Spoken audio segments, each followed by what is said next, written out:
dirt and came back the next day to find you motherfuckers dancing on it. And y'all panic when you find out that this and at a distance ain't a factor if I'm present, homie.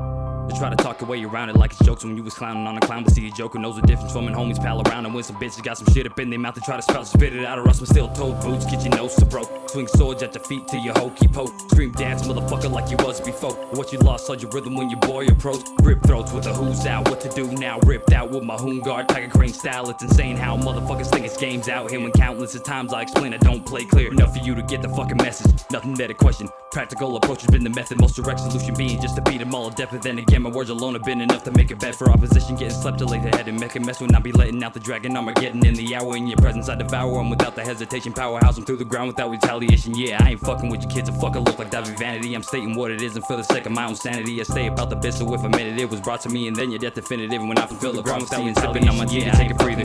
Couldn't read the meter.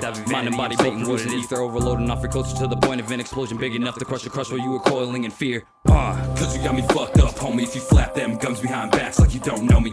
I'm liable to whip around quick with a balled up fist aiming straight for your throat. Though I try to be a nice guy, all these wise guys wanna try. They look like a coin in a slot, so I'll show them what it is when you test my temper. Checking everybody's temperature and cool them off forever.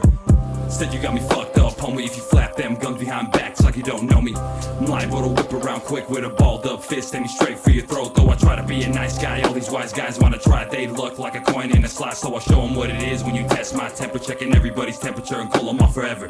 Your motherfuckers don't really want me to bust out. Pick a stop and then come around like a bus route. Dropping any and everybody that's winning. So line up on my opponents and take them down in a minute. Cause I don't really care what the fuck you saying. Whether it's praise or luck, it hits a game you playing. You can keep it all to yourself in the point and let it out. Don't waste the last words that's coming out of your mouth. Y'all bitches wanna play me, let's start the game. I ain't the 1-0, don't forget my name. I ain't no god on the beat or devil when I rap on the spawn that came up and slide both of the ass. Ha! You pussies wanna go ahead and just start it off. A fine by me or spread the spy like Molotov. Then everybody else suddenly stops a got to get someone just disappears. But the next time we're not an option like, whoa man, what the fuck to do when your fears starts to consume and you can fucking move? Well, you can probably hang yourself up with the fucking news that you spoke into existence all because of you. We're fucking stuck in this position, man. Hope you listen, fam. You best better be ready for shit to hit the fan. Hope you focus on something else like a different plan. With the way the shit's moving now, I'll be killing again. You wanna see who's the fucking best? Well, step up and I'll show you who the fuck is next. Acting like you got the answers to the fucking test. You bitches better fall back, let the fucking rest. Simply, anybody thinking the hot shit is getting cooled off. The temperature's fucking dropping to absolute zero shade. Ain't that some? You fucking shit have seen it coming with the way y'all bugging, bitch.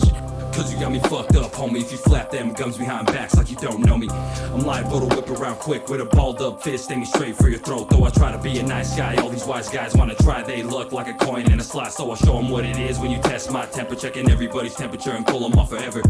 Instead you got me fucked up, homie. If you flap them gums behind backs like you don't know me. I'm liable to whip around quick with a balled up fist aiming straight for your throat. Though I try to be a nice guy, all these wise guys wanna try. They look like a coin in a slot, so I'll show them what it is when you test my temper. Checking everybody's temperature and cool them off forever.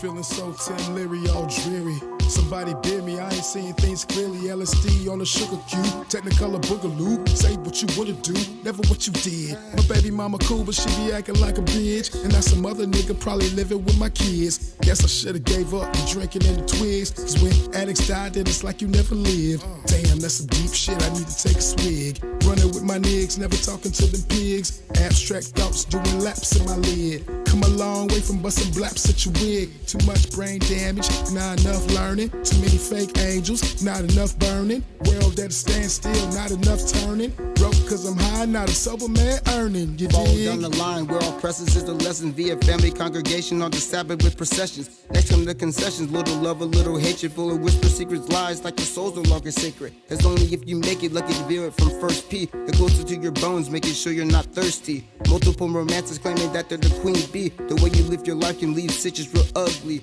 Ripping open stitches, riding by the seat of britches. All a nigga really have to do is fucking pay attention. Maybe also listen, but see there lies indecision. Oftentimes people die simply seeking independence. It all comes down to the practice of repentance. 500 pages can't remember one sentence. Compassion can be shown, but it's gotta be relentless. As it was in the beginning, it will be in the end. In the world that's real and that's fake, we give and we take and live with mistakes we make to try to fulfill our fate. I've been through a lot of shit, but now I'm back on the rebound. The world is full of haters, I'm just trying to let them see now. Fell on my ass and took a couple losses. Had to pay the piper before I knew what the cost is. There's been days I wanted to leave them leaking like faucets, but I learned to let shit flow and not to force it. Winning battles is easy, playing the game of life isn't. But I only got one, so damn it, I'm just gonna live it. Ask me why I'm mad, and that's the reason I'm livid. Life's experiences are what make my lyrics vivid. That's right. Pleasure and pain, the necessary evils. Even though sometimes it feels that they're not very equal. I'm just trying to keep moving forward, that's called progression. Cause in my life, straight ahead is the only direction. It's an unlit road between positive and devilish. Step to either side to give life some more emphasis.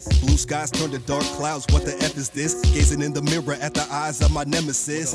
Feeling something like an NHL face-off. On the penalty kill, we ready to kill. Absorbing any kind of trauma that reality can break off, cause we blessed with the skill and ready to build. Feel me? Life is rough, but I treasure it still. Plant seeds, grow crops, you can measure the yield. Seen the lowest of the low. Learn to adapt, keep pushing, cause the summit might be closer than you know. I know hard times, they can make it hard to visualize. 4 different drugs just trying to act civilized. Mistakes happen, but a master learns to minimize. Give my past a kiss of death just to let my spirit rise. One.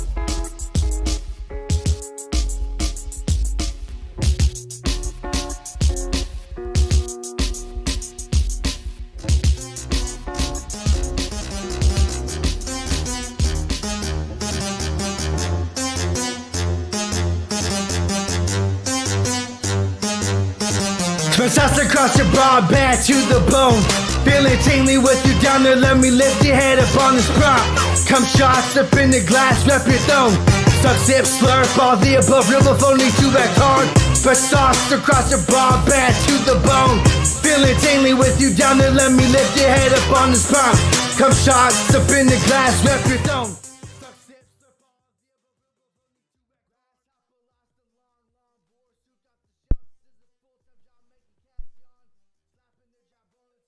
Themselves, wisdom. What up, everybody? Sensitive thoughts. I got something far just more complex. Chipping birdies, and I didn't mention my ego like that. Get it live. We been chillin'. What's up, y'all? Big Chillin' with Diff Dope, episode 16. Hey, let's get people up, y'all. Episode 16. Y'all been rocking with us for 4 fucking months, y'all. Hey, that's how it's cool. Bitches, I'm 4 sorry. fucking We months. got the driver in the front seat.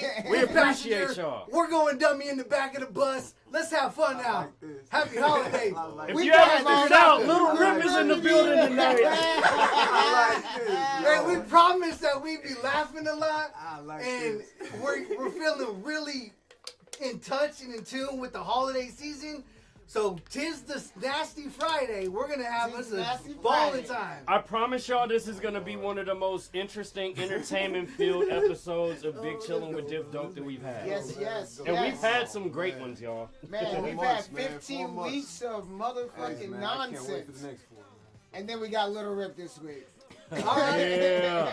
Yeah, and you know Diff what? Dope. One of the things that I was talking about with my wife Jackie when we were coming up here, we watch as much as we can, and I said, you know what? If you can't tune into this one, and it's a little bit too much for you to stay out and get every word in, space it out over some coffee. It's good to watch on Saturday morning, you know, and it's really healthy. And I just wanted to say, I've been thinking about this for a week. I don't know how much I can overthink it. I want to be real. I want to be funny. But at the same time, like, when someone has an open mind and you can follow, like, 3HD, and that's very hard to come by because I don't make sense sometimes when I'm writing things down in school. And I just wanted to really point that out, that if you're able to listen to the voice and able to listen to the direction, it's a hard thing to do. But if you try it and you don't feel confident with talking, at least say, man, he's holding his posture, he's talking loud, so you can at least understand that someone's doing that much already. Lil Rip, in case you haven't figured out, Lil Rip's got a lot to say to y'all tonight, man. You're gonna get to travel into this dude's mind a little bit later on. This know what I mean? indeed is the Lil Rip episode. Yes, it is. You can take that as a warning. That's Lil Rip of Diff Dope, by the way. Lil Rip of Diff Dope, by the way. Yeah, thank you so much, man. Little Rip and Diff Dope. It came a whole long time running. The name Little Rip got coined to me because I could freestyle. It was a rip it in a verse. Like, I started rapping really hardcore. Didn't have anything recorded ever on blank CD, but I would always catch myself in a cipher, and I'd always catch myself spitting what I could. And someone told me one time, it was right after my birthday. So my MXD persona's birthday is December 4th, and mine's December 5th. So the feeling that I get the cold makes me a little warm. And I get happy around this time, and I get in the zone. I like watching Chris Berman on Sunday night. And then I get emotional, and then I be rolling up there, and then it starts pissing. Every day it rains on my birthday. So the point is when it was time to spit, someone said, I thought you rap. He put me on the spot. I was like, hell yeah, I do. And I was driving. So I put it on this one song, and I can't remember what it was, but the motherfucker was rapping still, and I rapped over him because I liked that part. But I just remember I was driving, and I made it through the whole intersection, and it was one of those aha moments. And I said, you just freestyled your longest. That was the personal best. And the thing that YD has shared with us about when he sees a color come into his appearance when he hears a beat, the same thing happens to me. You can put charades in front of me, and if I hear a beat, I'm gonna like stutter something and mumble something and make sure I clearly get those first 3 words out and then build on after that. Man, this man interviewing himself though. Yo, Just came in right off the bat. Let's get into it. Fucking Lil Rip's in the building, rocking the motherfucking house. How the fuck are all of you doing today? We got some people in the chat. What's up, Jonathan? What's up, Kyle? Kyle says, since it's Diff Dope worldwide, y'all gotta do the tightest worldwide thing. That Diff Dope worldwide. What? I was late on that one. A little bit late on that one. The only 2 people expected to follow that followed it. It's alright. Okay. I wait till Titus. Kyle was only talking to me and YD. Wait till Titus get in here. Cut He's gonna outside think and we're then doing it inside. for him. What's up, everybody? Happy motherfucking Friday. I hope your weekend is as filthy as this week was. Man. How's your Halloween? Halloween was actually low-key. I had about 2 bags of Butterfingers and straws, sour straws, but no trick-or-treaters. No trick-or-treaters? Not a one. Damn, that means you got a shitload of motherfucking sour straws. Yeah, and I had my Lucky 4 wisdom motherfucker. teeth pulled last Thursday, and I didn't eat shit. Hey, but you know what? I know getting them shits pulled was a bitch, but you gonna love life after it. Watch. Yeah, because once I get through these 2 months, I don't have to worry about the next 30 years and them coming in later and cracking and shifting my teeth. The bottom row of my teeth are already crooked. And you know what's funny is, this is a little bit of a viewer discretion advice. They put me under the anesthesia, and I woke up during surgery. And she fucking had an ice pick in my tooth, banging on the motherfucking syringe. I could hear, I could understand English, but I couldn't understand what was going on. So they were talking, and I was so knocked out. I was no pain. I didn't feel anything. But just imagine someone getting an ice pick and taking a rock and drilling it out to get the remainder of the tooth out. And that's what I slept with for 2 days. I honestly, when I got my wisdom teeth, just being able to eat, like suck out of a straw today, has been very comforting, because I also couldn't. All I could eat was chicken and stars, no sweets, no soda, no smoking, and the way the mouth came out is I just rested and I took a lot of ibuprofen and the mouthwash. But the thing that she gave me yesterday when I was using the mouthwash, I did my follow-up appointment. I swear to God, she gave me the legit numbing of my mouth. She put it in. It was a big roll into the socket where they drilled the teeth out, and it was a syringe that filled my mouth up. Was strictly for pain, no high, and it felt so good I fainted. It's that lidocaine.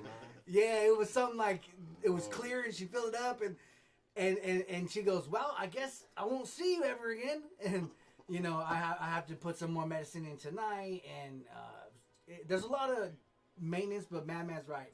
Once you go in for the surgery, they snip it, and you're free for 30 years, 35 years if you have to get them. How have you been lately? I've been really good because I dropped the album May 29th. Okay. That fucking YDMC, I swear, has these ways to hear my music and make it even more meaningful to me, because when I got better at dropping music and making albums and coming up with how I'm going to be seen in the public, I really crawled into a place where I thought I had it. But the only thing that separates me from, I guess, a rapper that doesn't want to, understand or at least go somewhere with like thinking there's no rules. I've had to go through ups and downs and learn a lot of stuff about my facials, how you walk, and rapping is like college. You can't happen overnight. It's not like I just said I'm gonna make an album. When someone passed something out to me in 2008, and I would go get in the club with shorts on, I would take the backpack that I had and look at the flyers, the CDs, and said all the detail. I'm like, oh, that guy's tight. That guy got this song. And listen, vibe out, because that was my time at night. And I said, I'm going to do that one day. And when the music compiled and I grew and literally went to college, I was like really out in the streets and focused. So my vocabulary expanded. Then I still like music, and I was like working on myself and riding the bus and getting really into my groove as a rapper and handling it like the work side of it.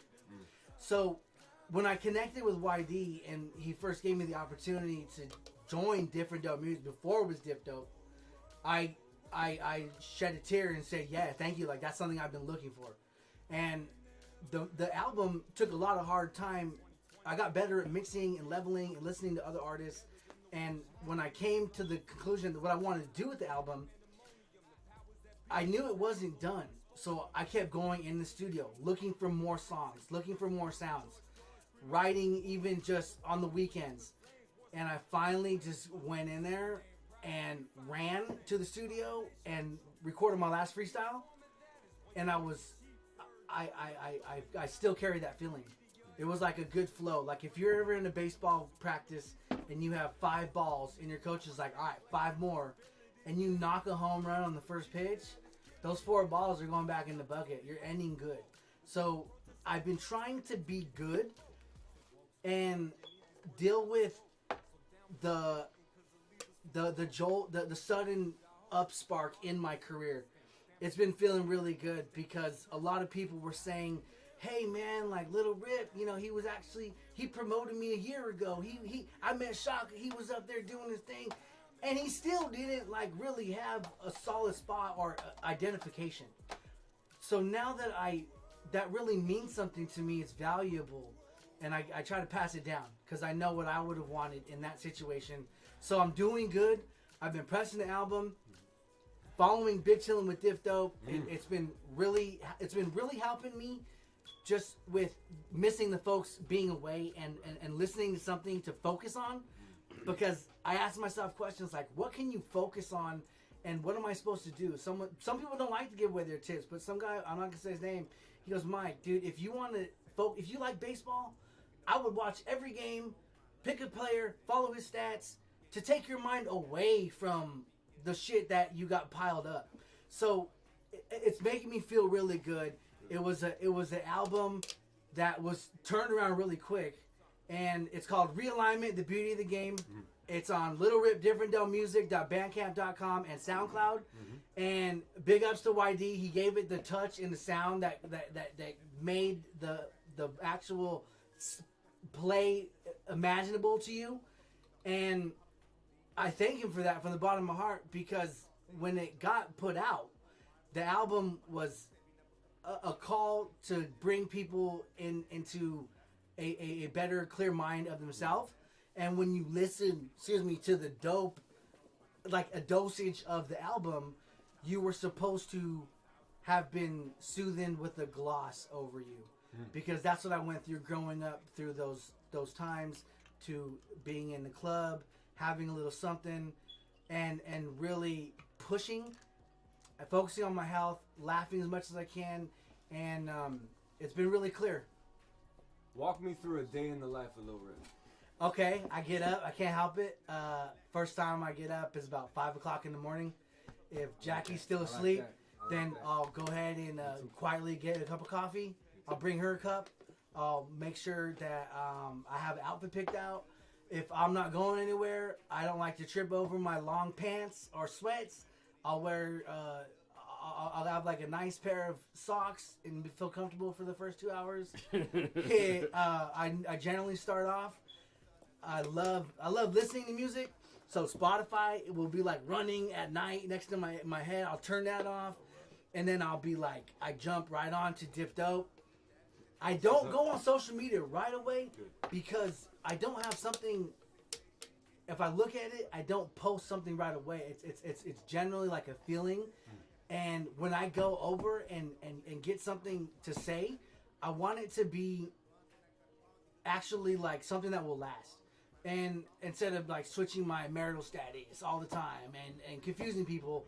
So I really respect for people to give me the love back. But I think a lot. If it's like 2 a.m, I'll go back to bed. But right when I wake up, my day is I have a burst of energy. So I gotta explore it, and I gotta go and think about what's gonna happen.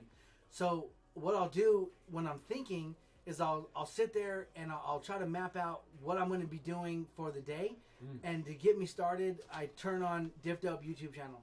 I go through every single song. Okay. Right after all the motherfucking Diff Dope YouTube. It has 94 subscribers. It's 6 away from getting a URL. We're getting there. And so when I'm thinking, I try not to think about something that's going to confuse me. So Get Up, like Stephen A. Smith and the Skip, Undisputed, no matter what kind of person you are, there's TV for what you are trying to do. Mike and Mike in the Morning was at 3:30. My point is I always like to just sit there and sort of play around with something that's going to be meaningful. After I get up in the morning, I'll finally turn down the music, and then I'll go outside. I like fresh air, the breath of fresh air. And I sit there and I think of ways to come up with music, and nothing pops up. I'll take out the trash. I'll cut my grass. And I always have to be, I'm always that person that if I'm just sitting there, I start getting restless. So I like to start my day. It calls for a short night. Usually I go to bed 9 o'clock, 10 o'clock. But mainly I wake up in the morning, have some coffee, do a chore, relax, see what Jackie's doing by then, and then if not, I'm listening to somebody else's music because I feel like I have a voice in hip hop, and I like to put myself in the mix and be able to hear all of it form around me. So because I try not to think like negative, or if I steer off, I'll be like, back on track, boys won't be liking if you thought something crazy. So instead of verbalizing it, I'll be like, okay, now I feel good. And put myself in that situation, because there's a lot of messages in rap. And right now I'm listening to music, and then at the end of the day, I'm just probably winding down and watching shows with Jackie, or still sitting there at the, just basically walking and reading or something. Yeah, but usually I try to get up at 7. Once I'm up, I gotta go on a drive too. I like to chill and get an errand done, but mainly quarantine and wearing the mask. Yeah. So we're gonna get more into Lil Rip later. Let's check out everybody in the chat. We already talked to Kyle. Hope you're still there, Kyle. MXD's in the chat. What up, MXD? Man? He said, "Dope beating." Hey, MXD, I got a beat for you, bruh. I'm gonna send that to you. He ain't been big chillin' in a while, huh? Yeah, man, where you at, MXD? I mean, he busy. Hey, what's up, MXD? He's actually been here all week. He was here earlier today. Yeah, I know. I seen him 3 days ago. So, but he's chilling with his family. I was yesterday, I'm sure. So, MXD Persona, happy birthday, December 4th. It's not December yet. So, shout out. We are gonna. Ahead of the schedule. We also got Steezy on here, man. What's up, my man Steven? Thanks for checking things out every Friday. Says always rad. Appreciate you, bro. Man, so we're back here on Friday. Halloween's over and all that jazz. My house looks no fucking different because Friday the 13th is next week. So I'm like, why the hell am I gonna take shit down? And I'm probably gonna be that fucking weirdo that still has Halloween shit up for Christmas too. I don't give a fuck. So. Hey, well, you wasn't one of the motherfuckers that had Christmas shit up before Halloween. Kyle said, that's what I'm saying. That's what I'm saying. and if I really feel fucking Christmas festive, I'll transition it to Nightmare Before Christmas so I can live both lives. It's fine. You would too. I'm a demon and the Grinch. Kyle says it's Piff awake for this episode and Oh, on this shit. Shit. For the Yeah, time that's being, What you think? What you think? He'll be here. Ask For the yourself, time being, ask he's yourself that question again. Buddy. Mac finally got a track. Fucking check. Mac said, I finally got a track for you and Madman. Check Oh, on me. that's Fuck MXD this saying dude, that. man. Some dope ass boom bass shit. I look Look at me. For sure. Yo, this is kind of Send like it through. the Diff Dope live listserv. We're here because Up for this episode. we chose that there's Fucking- nothing better we ever shit wanted to pissed do me on off, Friday I know. night ever again. So we're here with you. How So- many of these things did we do on Thursday? We started Thursday. A few. How many Thursday episodes did we do? Like 3, 4? Nah, more than that. No, more we than did that. like 10 Yeah, Thursday it was- episodes. it was a We've only recent been 10. on Did we Friday do? We for did like- over 2 months of Thursday. Yeah. Okay. Yeah. Okay. For sure. But Friday is better because, like I said, there's not even shit to do anyway. So, I mean, unless you're out doing shit, and if you are out doing shit, wear your motherfucking mask, wash your goddamn hands, and fucking tune in to Big Chillin on your phone. We're on YouTube. Do that. Put Do your that. headphones on. Shout out to everybody that's on the website, diffdope.com/bigchillin. It's really just you being here on the same thing, but you're a whole lot cooler if you tune in through the website. You get brownie points from Diff Dope. Those are important. You'll cash them in one day, I promise. Ah.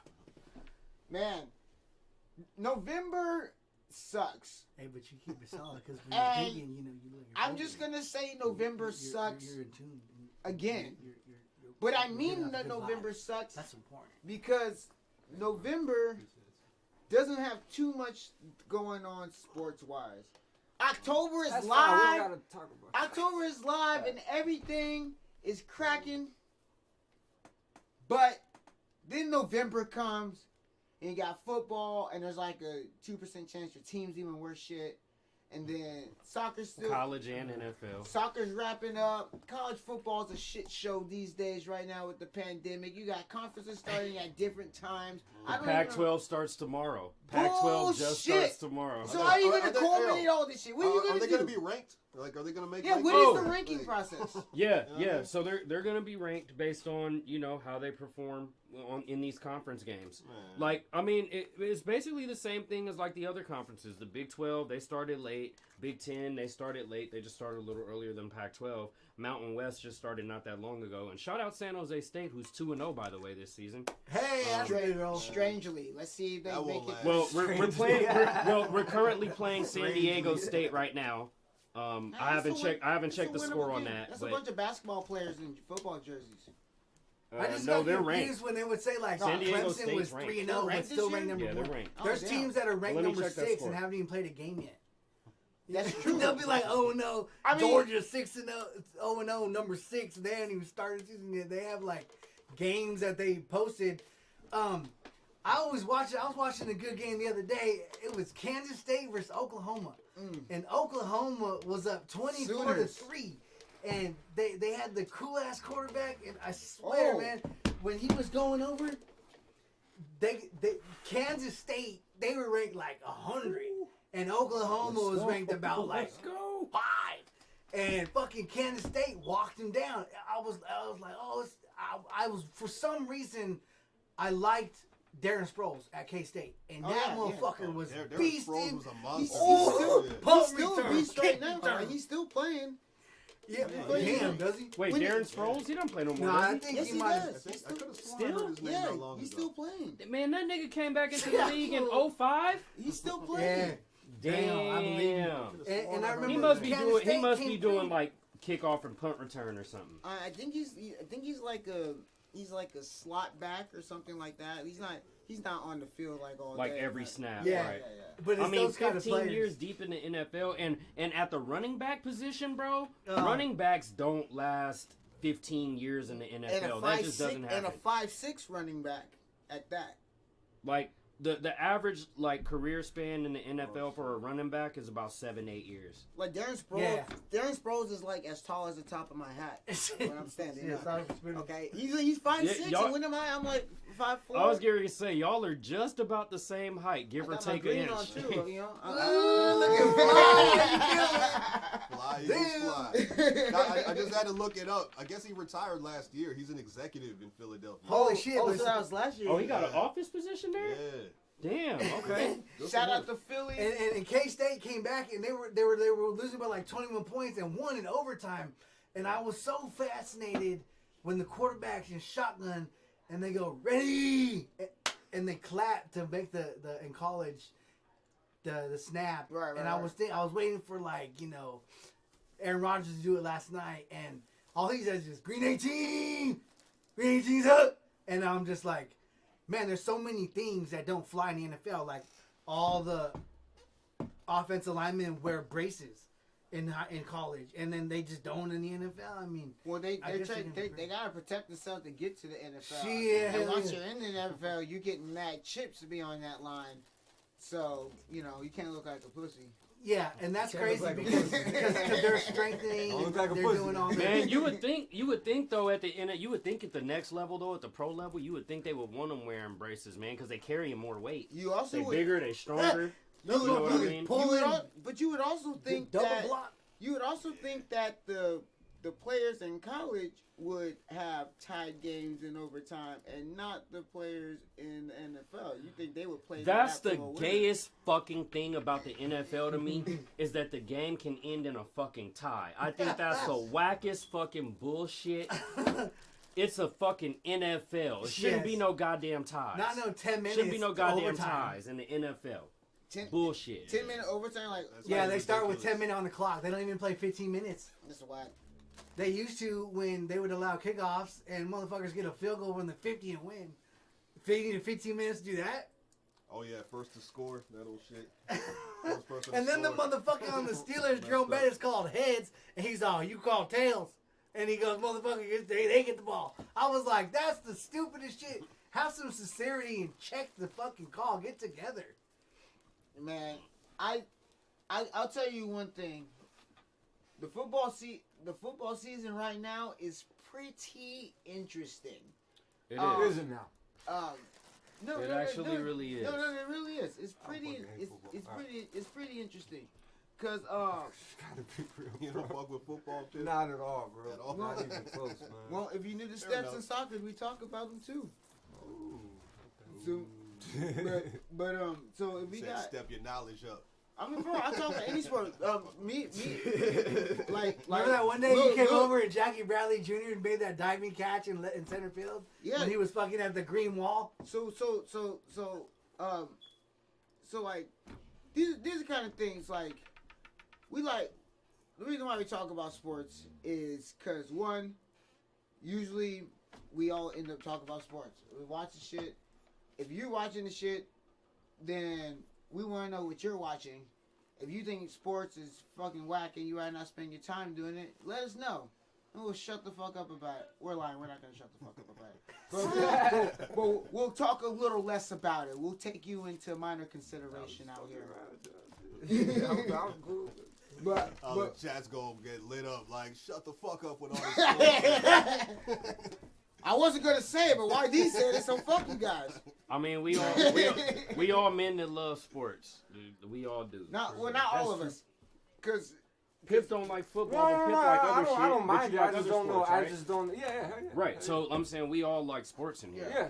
Right. No, I mean I was an athlete all through. I'm not all through high school, but damn near all through high school. right, you play soccer, right? Yeah. So I respect all sports, right? They're all at the end of the day teach you great morals. They're all at the end of the day a great way to, take your mind off shit. I respect that. I just be talking shit, bro. Like, it's good. It's necessary, man. It's healthy shit. All right. What sports do you like to watch? I like soccer and hockey. Soccer and hockey. And basketball too. But I'm not really up on basketball like that. Well, I fuck with basketball. basketball, It's fun to watch. I think they just approved that they're going to start the new season before Christmas. December It's going to 22nd. be a 76 game season gonna be because they don't want to lose $1 billion in revenue for the Christmas game, and they know everyone's still going to be mostly at home, and so they're over calculating that. Like it was a big business move. Do I give a San shit? Jose State victory blunt.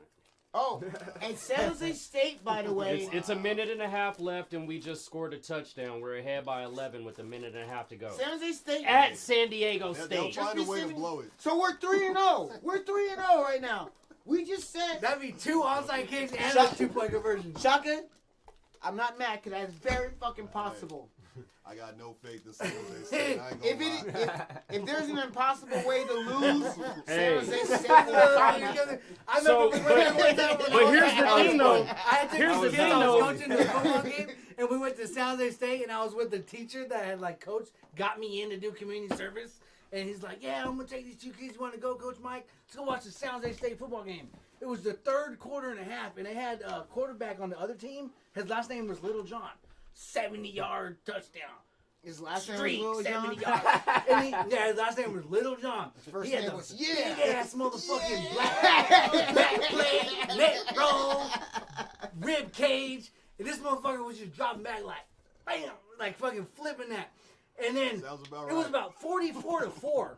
In the motherfucking, we were watching it the 3rd quarter. What the hell happened and there? my boy, the teacher, the guy that was telling me to go there with, that took me, he's like, The 4? "Hey man, you know, we say all these people that the game's boring and everything." And he's all, "Look at the kids. The kids were out there playing in the dirt. They weren't even they weren't even entertained." But it was a very humbling experience because San Jose State gets down, man. If you go on the sidelines and you watch how they prepare, they have a really beautiful field. I mean, it's a good stadium. It's like old school, like Lambeau kind of bowl. Jeff Garcia went there, and a Spartan. Like, come on, that's a very monumental place just in San Jose, and it's, you got to be accepted if you don't know. You don't know if, I mean, there's one thing that you do that you just carry with you. You can mean it, and the reason why I'm at least here is because I went to college, and the point of college is if you are in a scenario when you're at a party, or if you're acting like hanging out with people, or you're going to art museum, you've taken 200 units of school. You should be able to have some sort of knowledge or idea of your own that is on multiple subjects. So to voice your opinion as a college student, they ask you to perceive and diversify yourself with topics and let your knowledge be heard. Because if you sit there in silence and say you went to college, then you're not really utilizing it for its purpose. You're a really good student, or what? Were you the I actually made Dean's List my last semester at school. Was on Wow. so I got a 3.0 at Sacramento State. Yeah, thank you. And you graduated. Yeah, Good man. shit, man. 2015. Thank Better you, than ID. me, bro. Better than me. And you know, and it's not Yeah, you saying. did better After than I sophomore did. year, And I that was was- done. And why I This said ain't that? working. Like, Yeah, because you got to go in. I'm broker than when I start that shit. And it's like something that when you go to college, I wanted to say that's what got me to this point, because it put me back in life. And we were talking earlier about college not happening overnight, and if you feel a certain way about something, Shout out if you college. find that hitch. It used to be baseball for me.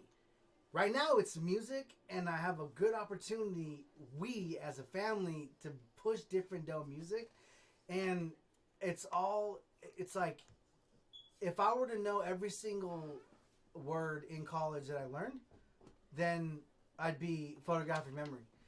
But the point is I moved on and got some answers wrong and stuck with the most part of it. And because I went to college and noticed that my radius and ulna was attached to my humerus, and I was flexing to my proximal, prefrontal cortex.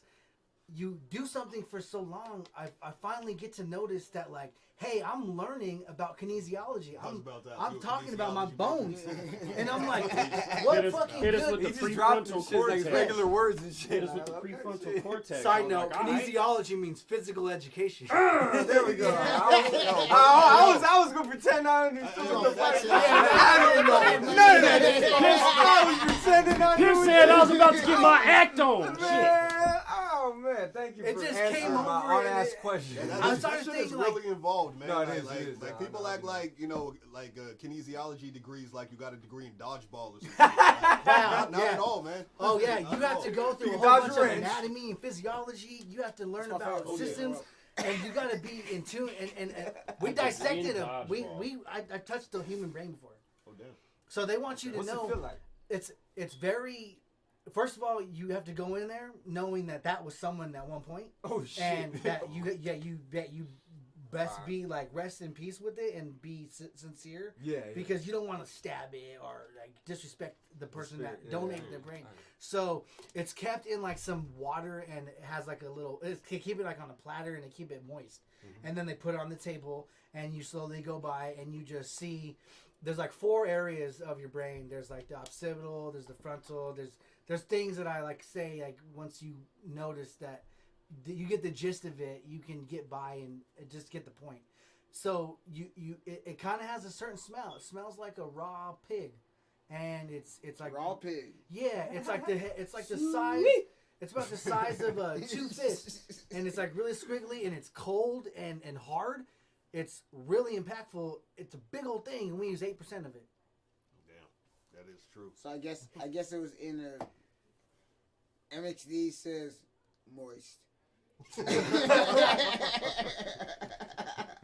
Yeah, dude, it's totally. You got to prepare yourself because you don't have to go to that lab that day.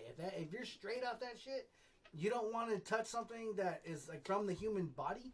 Then there's waivers, and you go. I'd have been all up in there. Yeah. You gotta figure that out, man. You gotta know if you're. We call them bitch sheets in college. I want to touch on that last dick chilling with Diff Dope when you guys were talking about Bellarmine detention. And Madman said that, that was detention when you had to pick up trash. I vouched for that. I went to Archbishop Mitty. And I swear, if I was a minute late, they sent my ass walking up the stairs, down the motherfucking foyer. And I had to get a note and explain to them I'm late. Detention. That is they had a piece of paper in like 5 font. I had to write it word to word. It took like 2 hours. If you didn't have it in by 3:30, you were getting like dances taken away. Shit, they told me I could. And I don't want to mention names because there's politics in the school. Wow. But the person that told me to go to college was like really in a dark place for me. And I was just not being productive, but it became me because he told me to go to Mission. He's like, get your ass at Mission, Mike. Go there right now. Don't you like baseball? And I'm like, yeah, but I'm not playing. I'm 21. I'm out of shape. He's like, go to Mission College Saints. They don't cut. They don't cut. Whoa, I went over there. You hear that? I mean, that was my path. It's Mission San Jose. That makes me want to take this green off. And I went over there, and I said, I woke up in the morning. Things weren't happening. I went over there with no gas. I had no phone. Couldn't get a favor. I slept on the bus. Ended up at Sanford. Walked my ass. Waited. It was Friday. Waited till Monday. Signed up for classes. Damn. Then people start don't believe in you. Then they think you're talking crazy. But that's how far you get mixed up. When it means something to you, you gotta let that be at least comprehensive. Because people will start wondering. And I know Madman and I had a conversation before we started this live podcast. I was very humbled that like we're working together because I thought he was a sharp artist. Now there was times when someone, for example, was next to me that didn't have a problem, and I would say something that made sense, and they'd be like, "Yeah, Mike, that's funny as fuck, but we got a bigger issue with you right now, and you got to get your life together." So if you're wondering, like, I'm not doing nothing, and you can't tell what I'm thinking, and this doesn't matter, it does because. People are sensitive. Think of your one mind and how big you see, and if you can come into complex that people, if you have vision, can see that too. You have to at least know that they're if some people don't care about baseball, what we're talking about, or music, they like building airplanes and doing chemicals. But if that means something to you, and you get your heart into it when you're talking about something. Mm-hmm. That other person, male or female, has that feeling, and they'll go out of their way in this world to knock it down. There's dope ass players that aren't in the MLB. Facts. It's like a focus, and you want to start mattering because the word matter is an actual term that you can escort out of your brain, or you could find the sincerity that it is meaningful. And if you think something's meaningful, you have a chance to put yourself in a place where you're thinking that what you're doing is gaining for you. Because I was always told that, like, you get sore when you're 32. And I know I can't, right now, like Piff Habanero asked me, how's my day going? I forgot to say I golf. I'll try to golf probably once a week. And if I golf, I'm up there playing like I'm in the PGA. My personality, if someone said, hey, how's Bad Bad's album? I'd be like, Slaps, by the welcome way. me to Slaps. the world. Slaps, Is by the fucking way. crazy cool. And Slaps, if you, by the way. and the Yeah. say I'm walking by you, okay? Yes, sir. Be like, hey man, have you heard Welcome Me to the World? Yes, sir. Okay, it's pretty good, huh? It's fucking dope. Yeah. Yeah, I know. And then we can go out to eat and get something. And then the friend may be thinking that he wants to move on, but the reality that matters to me would be like, oh no, hold up, friend, like, you don't understand. That album was really good. Yeah. So his personality, when you try to be precise and professional in the open world, you Madman's personality, no thank you, please. Madman's personality comes out at a peak while he's rapping. That's more of who Madman is than you see him waiting in line to buy Starbucks. That personality is who you are. So that's why you feel a certain way. Like if I hit a golf ball 300 yards down the fairway and my boys say, hey, Michael's a good golfer, they'd be like, oh yeah, cool. Like Niners got whipped last night. No, I'm trying to tell you, he's a pretty good golfer. Like that feeling, that little just dagger in your heart is sometimes what people search for their whole life. So I think if it matters and you went through all that work, be careful of the next move you make, because you could spiral down the wrong way of getting it, or you could think about all the things that helped you and the position you're in now that you have it to do what you want with it. And I'm not untouchable. I get scared fucking late at night going on the bus. If I have to do something, or if Jackie's doing something, I don't think like I know I'll if I can, I'll try to freestyle in the car or say someone's lyrics, but really listening's a skill. Yeah, it is. I could not one listen. of the biggest skills you can have, and still you can do it wrong. Yeah. Facts. There's a difference between hearing something and then listening. You know what I mean? Active listening. Active You feel listening. me? I was about to say that. It's a acquired skill. Yeah. Not a lot of people got it. Hard to come by. Gonna slide through the chat one time right now. King Bat, what up, though? King Bat, what's up, King Bat? King Bat Entertainment. MXD says Mac Mix. He's about to send a beat over to you. Message of your email. Just send it to him. And oh yeah, surprise, surprise, surprise, motherfucker. Some fries, motherfucker. Yes. Fucking love These fries. pies, motherfucker. I like pies too.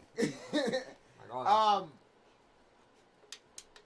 I am just shocked. Shocked? I am shocked, not appalled, just shocked. Ah, okay. Where is he going with this? I don't know, man. I'm trying to figure it out. At just the tide of change that is going on the East Coast right now. That's all I'm gonna say. Tide of changes. Yeah. That's all I'm gonna say. Expand on that, please. Just states votes swinging in certain states that we didn't necessarily think As were gonna a happen. former resident of Georgia, hey Georgia, salute. a state that still has a Confederate flag on its state flag. Man, that's crazy. That's fucked up. It's been on the ballot to take it off since I lived there. And they're like, nah. I gotta take a second since we're on the subject of votes and shit. Like, I just really quickly want to shout out. I think this year was actually of votes per se. Well, they kind of got mentioned. I just want to throw this in there real quick. This is actually the year that we have had one of the largest, if not the largest, black voter turnout that we've had in, you know, I don't know how long. Possibly it could be the largest black voter turnout we've had. So just it was the shout largest out. overall turnout of all time. That's what's up, man. That's what's up. You know, like It just Joe goes Biden to got more votes than Barack Obama. That's crazy. That is crazy. Well, I mean, That is crazy. it's kind of like it's. I think a lot of people realize that well. it's kind of like voting for. Well, it kind of. But check this out, if too, you though. think about it, though, Obama was saving us from Bush, and Biden is saving us from Trump. But check so this it kind out. of makes sense. But check this out. You seen us In this from Biden. election, Trump also got more votes than Barack Obama did. So the two highest vote counts of all time are in this election. So a lot of people. Wow. More people. Wow. So, you know, But you gotta remember that Biden was also part of that card. So True. he was there. True.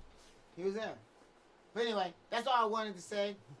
Is that it was interesting that there is a tide of change that is visibly sweeping improbable areas. Arizona, though. Improbable areas. Like Arizona, a Democrat hasn't won in Arizona since Yeah, that's crazy. 1992 or some shit. That's crazy. It's crazy since Daddy Bush. What was up with Nevada? They They're Oh. still counting. And if I mean, What it's the fuck lit. is that about? Like, It's lit out there. That's all probably, it is, man. yeah, probably, Shit. probably. You know, you Like, we motherfuckers hung out over. there, Hold up. motherfuckers out there smoking blunts and We drinking. hung Okay, like, over. hey, bruh, Patient. bruh, Right. 1875, 1895. Ah, shit, we gotta do this shit again, bro. Fuck. so how about this? It's though? Vegas, man. It's all Vegas. Hey, but peep this though. If this We're doing this election, in Reno next if, time. That's on the point. but something that should be noted though, and if this election concludes like we all think that it will conclude with the new president, if it ends up being that way, Trump is going to be the first president to not get a second term since Bush Sr. Think about that. When Clinton got elected, I was 8 years old. I remember. Do you do it or not? I remember, cause my mom actually was very excited. So was mine. And she created a song. I remember this song. Oh no. I'm not No, you gotta sing I'm it not now. gonna mention the song. Oh, come on. And I remember It I comes think with the during dance, so I'm not doing the dance. Oh, you Why you telling us? You gotta do it. You gotta do it, man. We'll clear out the area, man. This is the most I off the think wall you can episode Batman. we've had yet, man. We gonna have Mama YD on here one time. Oh, hell Yeah. That would be lit. That would be the shortest thing. Only thing is we would all get smacked with a Bible within For the first sure. 3 minutes Oh, of her Lord. being here. But that's Better get them blunts out of here, man. Within the first shit. 3 to 5 minutes, we all getting hit upside the head with the Holy Ghost. Can't have the blunts with her here, but she might come in and comment on how tired we look. Right. Pop in the church version of Hall of Flames, gonna put on the Hall of Fame. Or how it smells rather strong in here. I'll be praying for y'all. Right. She always does. Always does. Before we go on the road, while we in here. Hey, guess doing, what? We need the mama prayers. Everyone need their mama prayers. Why not? All right, mama prayers Can't hurt. are the truth. They mama prayers. They can be made of all kinds of things. They do things. They bottle up mama prayers. If you got a and- black mama, you should be used to it. Just They- saying. I'm just saying they bottle up Just mama saying. prayers and they put it in hand sanitizer. You know, like mama prayers go a long way, man. definitely though. Definitely. Every time you wash your goddamn hands, you're doing it with mama's prayers. What Kyle say there? Kyle says it's the most 2020 thing ever that the fate of the years falls on Reno. Actually, Kyle, it's not just I love on Kyle, it's man. not just on Nevada now. We waiting for anyone, Nevada, Pennsylvania, or Georgia. Just all- any one of them motherfuckers, And and they the election's all over. looking Biden. They all looking Biden. That's what I'm saying. So any one of those come back in with a Biden vote, and that's game over. Kamala Harris about to be the first vice president, woman, like it or not. Not. Basically, look at it like this: there's 4 states left that we're waiting to get votes counted for. Trump has to win all 4 of those states. Biden only needs 1, and that's the way it's looking right now. And a lot of those 3 are at 99%. Yeah, They're wrapped up. It's the one that I think in Georgia he has them by about 15,000. Well, I was just looking. But it's 99%. Yeah, I was just looking. I was actually trying to find my phone. I was just looking. It's pretty definite right now. Yeah, last I heard it was just Nevada that I think was at 80-something%. Yeah, 87. Yeah, they were over the last 72 hours. So it gotten like that was and he's still slightly winning that. There's enough 13% to Georgia's real close. Like, Georgia it could go is really still bad, a or the smidge tables hair. can turn and he comes through and freaking gets 16 points like the comeback for the Patriots and Falcons. By the way, I wanted to point an It's a interesting. nail biter. I wanted. Not really. But I wanted to point out an important thing that Lil Rip said earlier that I wasn't going to mention, but since I'm in the room of these fine gentlemen here, I'm going to mention it. Thanks, man. The Niners did get their ass whooped yesterday. Oh yeah, they did. Yeah, they did. They got stomped the fuck out. Oh shit. I mean, they finally scored like another 9 points in the last 2 minutes or something. When everyone was on the bench. Everyone was going home. Yeah. Folks got their coats ready to go. Get your. The Niners scored 2 touchdowns in those last 5 minutes. Nick Mullins was taking some shots. Finally. They even came through. One of the defensive linemen, they got through, and he just dropped back, and he actually. I watched Mullins play came last. through. They got him on leading the crowd. He was just stepping up in the pocket and took a mean lick, and I'm like, I watched Mullins play that might last be on week. the 5th string. I watched Mullins play last week. The amount of times he looked like a deer in headlights. Like, literally. Man, I remember you don't see the versatility with that's a bad little setup they got for second string quarterbacks. Cause second string quarterbacks like I think Mike McGloin is somewhere still, the guy that was the backup for the Raiders. Matt McGloin. And, Oh yeah. and he still plays football. He was out there warming up. I'm like, what you about to do? I'm like, this will. They have. Hey, he had to play before. Robert Griffin still even up there. Not well at all. He had to do it though. He went in against the Texans and they got blown out. San Jose just beat San Diego. That's right.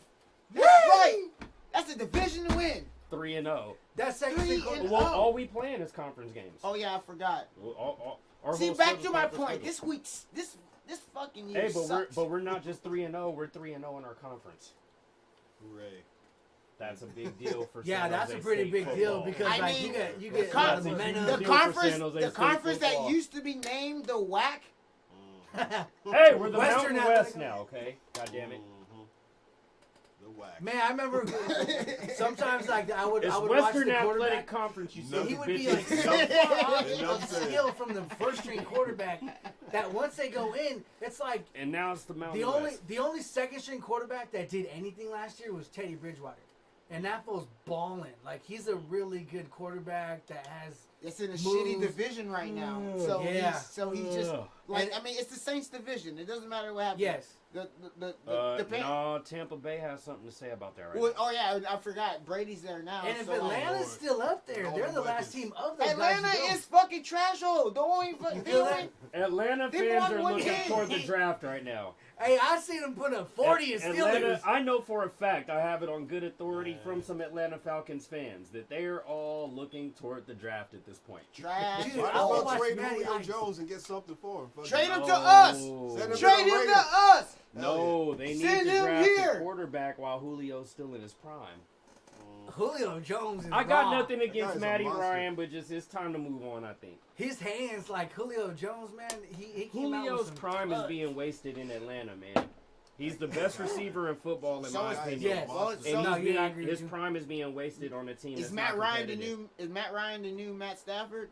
I think so.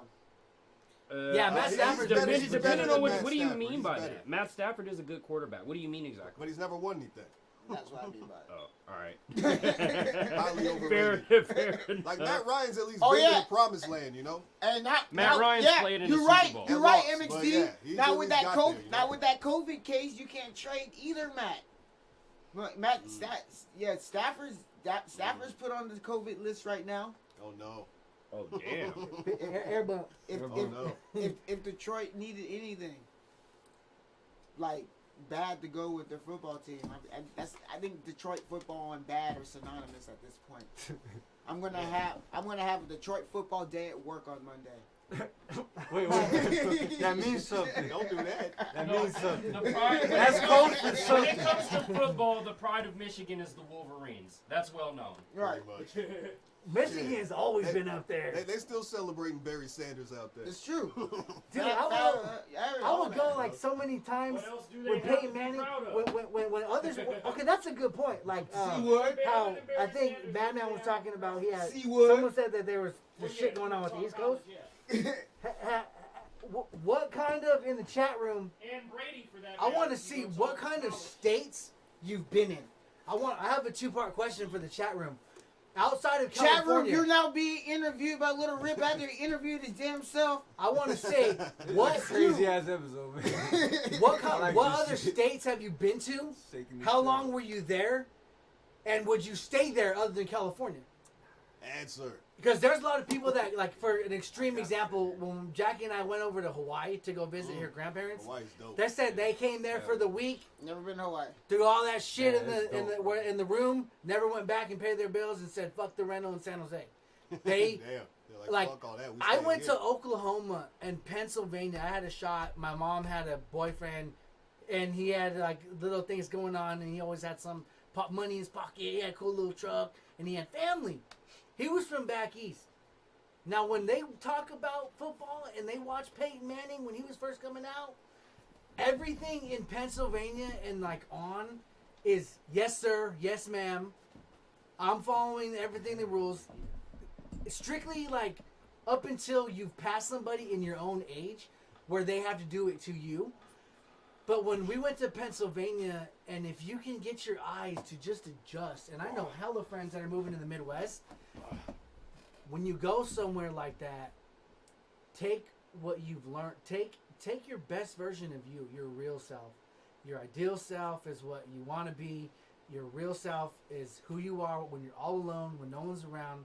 And your public self is how you think people view you outside of your own self. Is it a problem if you're the same person in both situations? You're supposed to be the real self at all times, and going into a party or in any setting where there's more people, you can't get sidetracked and you can't come out or be lured differently than your real self Right. from being other influences. Hold your own. You want to be your real self at all times and think about your ideal self and public self. So your real self, it's called dangerous conformity. And the way they talk about football over there is straight passion. I felt it. Like, they're on the East Coast in Oklahoma, the way they watch football is they back their shit when they talk. When they have an opinion about someone doing something, they for some reason like feel it as that respect and that hard work is all that they have to abide by. They get really emotional if you say something and you don't back up your, at least be courteous of how you word someone's like actual criticism, because they'll stand up for that person and say that Peyton Manning, he's gonna be the best, and they get really they get really fiery real quick. And just be on your P's and Q's and wonder if you go to another state, don't just jump into the way things are, because they'll play their role. And I got choked one time, and they're really friendly because I was taking karate lessons. I was the guest for like 2 days, and I said, "Hey, there goes that karate guy." He goes, "That is Mr. Karate Johnson to you," and in front of everybody. Wait, in front of Karate the basketball Johnson? game, he was a double black belt, taekwondo, like ninja, and I said that guy, and because of the respect and the meaning that they feel is your soul in your gut, like that's that honor that is very big. It's a big thing, and that's why the sportscasters and the East Coast, there's a certain style of football. Like when you get to Nebraska Cornhuskers, they all look a certain way and they build a certain way. They raise with really It's feeling. It's a feeling when you go there. They are raised with really organized structure. They have expectations. Right here, we're laid back. We're really strong working. Like, I love Max Steez's album, Meeting All Qualifications. I had to come to the gay area. Because y'all motherfuckers is shot and you street at the same time. You actually see ninjas with books up here. And that is, we take that seriously. Shout out to Andy Griffin. Yeah, and then definitely, and I caught that album when I was listening to Spotify, and I had to go and listen to it. Man, I put that shit in my headphones, and I was like sleeping by the 10 track, the songs on there, the motherfucking, the melody, which I wanted to get into. I didn't know how this was gonna go, but your video was rocking for White Flags. Good look. That was very the growth in you, how you opened up your relationship with your family and what hip hop was, and how no, we ain't vanishing. I had to listen to it. Like, I tried to like not think like, okay, I create music and everything I do is like a shirt and everything I have is a sticker. I kind of took it back and I was like, okay, you like this song that much, and then I heard it has 2 verses, so I caught that, and then the fight that you will stand for your friends is very powerful. And you talk about your growth, and you talk about how you're honoring the fact that, you know, you want something for the family, but and if I'm not mistaken, you want to give some more love to yourself in your future, and it's because you've deserved it, and you understand it, and you're obviously growing to where the choices you made are they ran out of options, and it's the feeling is you're in position to make a change, and you're prepared. So good luck, and just the outfits you wore, like that shit was sick. Yeah, I really liked it, man. You're welcome. Oh, man, shout out to Diamond Pit Media. They made me look good. Diamond Pit Media in the building. That's what's up. Diamond Pit Media. So it's time for our little pitch moment. Like, we unboxing something? What we doing? No unboxing today. Well, actually, I did have an unboxing today. But I'm gonna do it next week. Oh shit! Double trouble. Leave them in suspense. All right. Yeah, we're not gonna do an unboxing today. I'm gonna do it next week. However, we can't do an unbagging today. So. Okay. The goodies. We got Yeah, I'm munching on we my got shit. Lil Rip, aka Michael Manrique. Make sure you give him a follow. Lil Rip. Hello, Diff I'm Dope. gonna steal this one from Piff Habanero. I don't know if he does it with the left hand or right hand, but it's really Right hand. it's really finesse. He takes a lot of movement. He takes a lot of thought into that movement, where it goes, how he bends his hand, and that's a signature. You know, that's a brand. And if you got something that people identify you with, that's why a lot of rappers do make music, because they have that certain just instinct that when they get behind the mic, they love that in their head. If your head's not working, you may not get the verse in. And when you're trying to identify yourself, it's all about momentum, especially in the middle of the verse, and especially during the hook or how you write. But if you have something that identifies you, and this is a long conversation about Tiger Woods.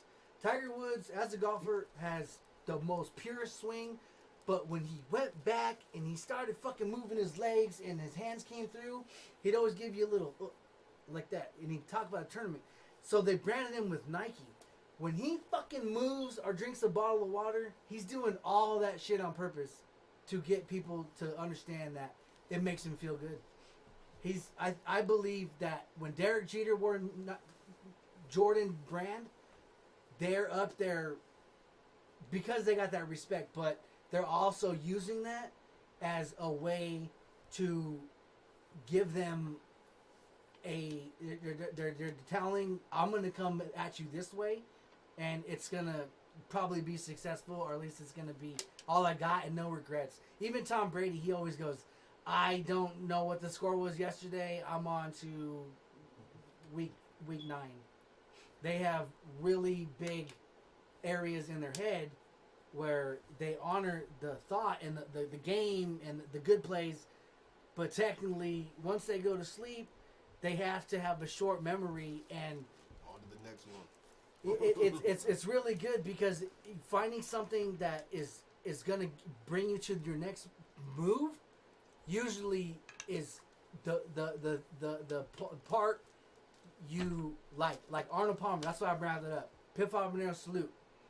You can always know that you're getting what you visualize when he does that, and it makes him feel comfortable. So it draws you to him. Arnold Palmer, I heard when he passed away. Rest in peace, Arnold Palmer. When he passed away, Scott Van Pelt said that Arnold Palmer was one of the guys that actually said he was going to go to your house for a couple hours, have Arnold Palmer make you laugh, and call you next week and go out to dinner with his family and shake hands and laugh and talk to people. Scott Van Pelt said everyone tries to do that all day long, but Arnold Palmer was genuine, one of the successful persons that made other people feel good. And he's about that. He liked doing it. You know, he'd always be wanting to know about you and taking the time. One of the most biggest insecurities I have with myself, I can't tell how fast I'm moving. I think I move fast, like my hands or my when I'm doing something. So I try to be self-conscious of that. But the biggest thing I have that fucks with me when I'm talking to someone, it could be someone I know my whole life, is I think I'm in a rush. Like I got somewhere to be.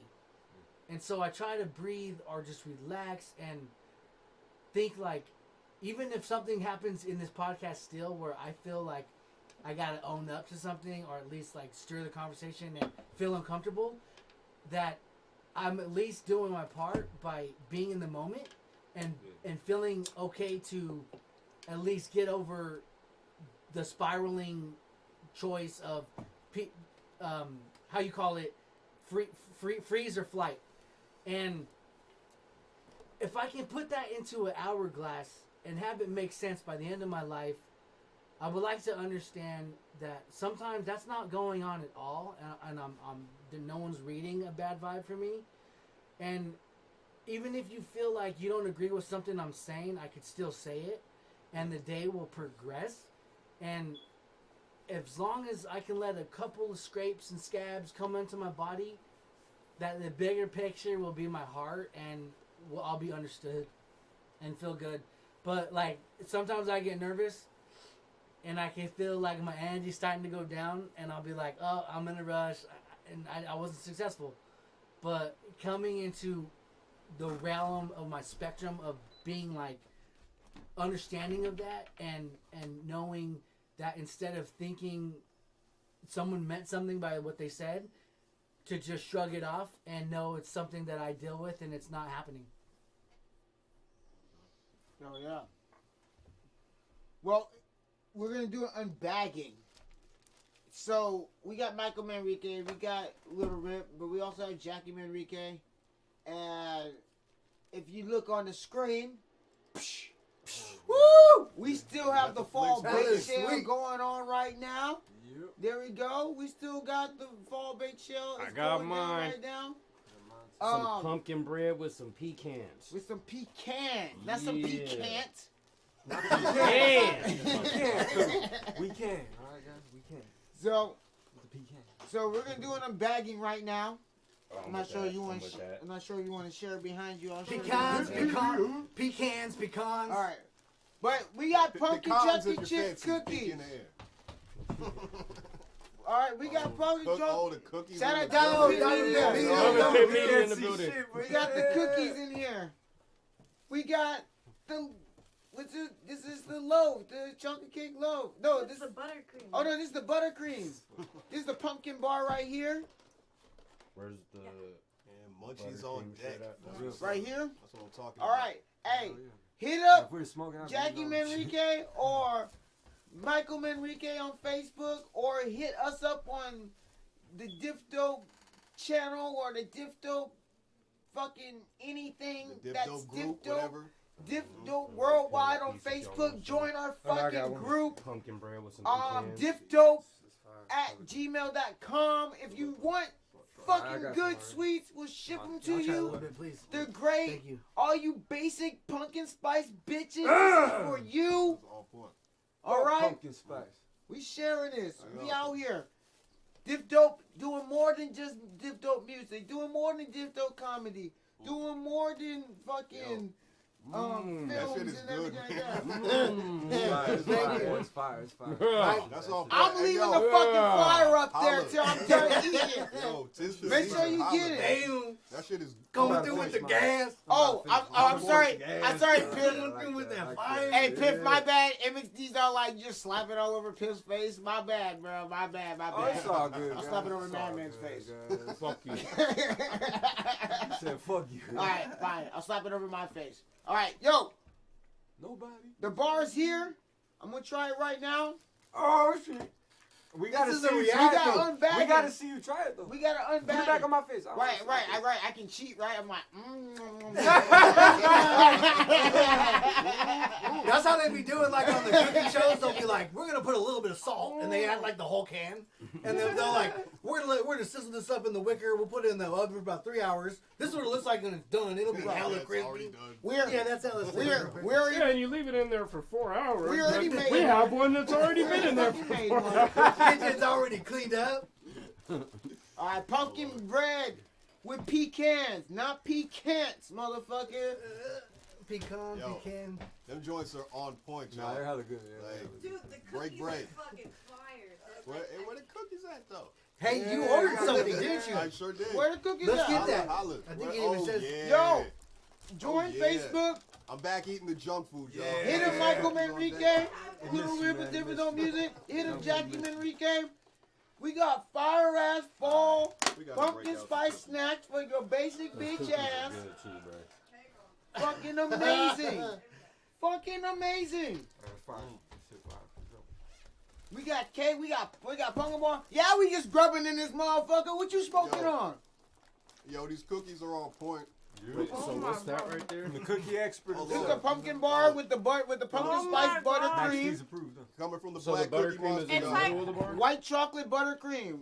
It's orgasm It's on in your top. mouth. White chocolate buttercream pumpkin bar. I don't like how that Nice. sounds at all. Huh? I don't like how that sounded. It's an orgasm in your. It's Kyle? like, yeah. You gotta come fuck with us, bro. I'll save some So for my you, mind bro. was- No, I'm sorry, you will have none left. It's being smacked now. It's- No, we're saving a piece for Kyle. I'm saving a little square for Kyle. Save a square for Kyle. I will try to save you. Save piece. a square I will for- try. You have your own. This is my own. Oh. Save a slice. Okay, Kyle, I'm saving you a slice. Ashley said I ain't gotta say Hey, Kyle, shit. where my chocolate at? then you have a slice of my like orgasm in your mouth. All right. No, okay. Pause. All right. Yo, But yeah, Kyle, I got you. I'm saving it. King Bat will ship it if you want it. We'll ship it. Let us know. Kyle also said pause, Ash. But yeah. I heard it when it came out. You just said something again. That's how good it is. Another It makes pause. you like talking tongues, bro. Another pause. Wow. Oh. Hey, we on a roll today. We on a fucking roll y'all today. need to get in on these baked goods, y'all. Yeah, I like that part Smack in this Finding shit fire. Nemo when they had the fish right there and they're So like, contagious. Shout out Jackie! Shout out Jackie! shark bait. Ooh, ha, ha. Hey, there I go. Hey, we gotta give it up for Jackie one time though with the One baked time goods, with y'all. Jackie with the baked goods. Shout out Jackie! Shout out. Make sure you put your orders through. Jackie, We're gonna be yeah, posting this salute. thing. Woo! Make sure you check it out. It is Every fall. time she It is sing me, I November. salute. It's the month that Remember that sucks part? until Thanksgiving. There's a So Destiny make Child sure and you Lil get Wayne. it in Yeah. now. I walk with purple hearts on Don't me. wait till Ah, Thanksgiving yeah. to Walk stretch like the your subway in waistline. Harlem. Be Every like time me. she Stretch sings, it she every falls. Every day. motherfucking day. It's universal, man. Yo, them Beer cookies- and food, god damn it. cookies Whatever This I is the want. time. How do you stay warm? Beer and food. That cold make me warm in December. November, December. Whiskey makes you warm too, by the way. It does. Just It does. saying. Dark Nah, barrels whiskey stand for is dark years. times. All right. We also have I got beans, greens, potatoes, tomatoes. You named it. You named it. Shout out Kyle for that one. Oh, it's the season. I gotta start banging that shit. Just I'm about to remix that motherfucker. What? Yeah, it's the holiday season that can be He's ruined. on your ass. It's the holiday season that last on year your was ass. ruined for He's me on because you. somebody showed me Sausage Party. That movie is fucking ridiculous. Ruined. Hilarious. That movie was Ruined. fucking ridiculous. Yes, you did. That movie is hilarious. I saw that shit That when it almost came ruined out. Thanksgiving for me, man. It did ruin Thanksgiving for me.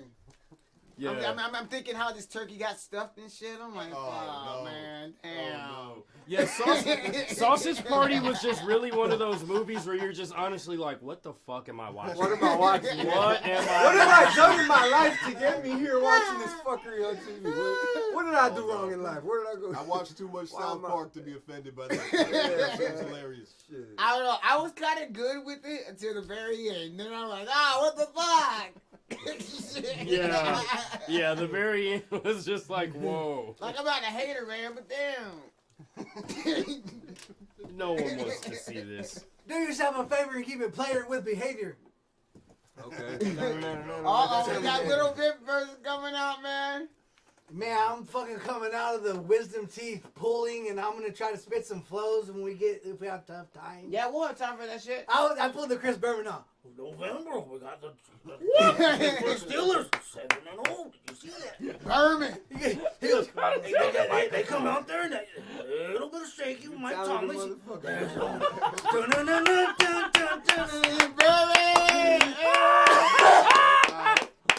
The Swami.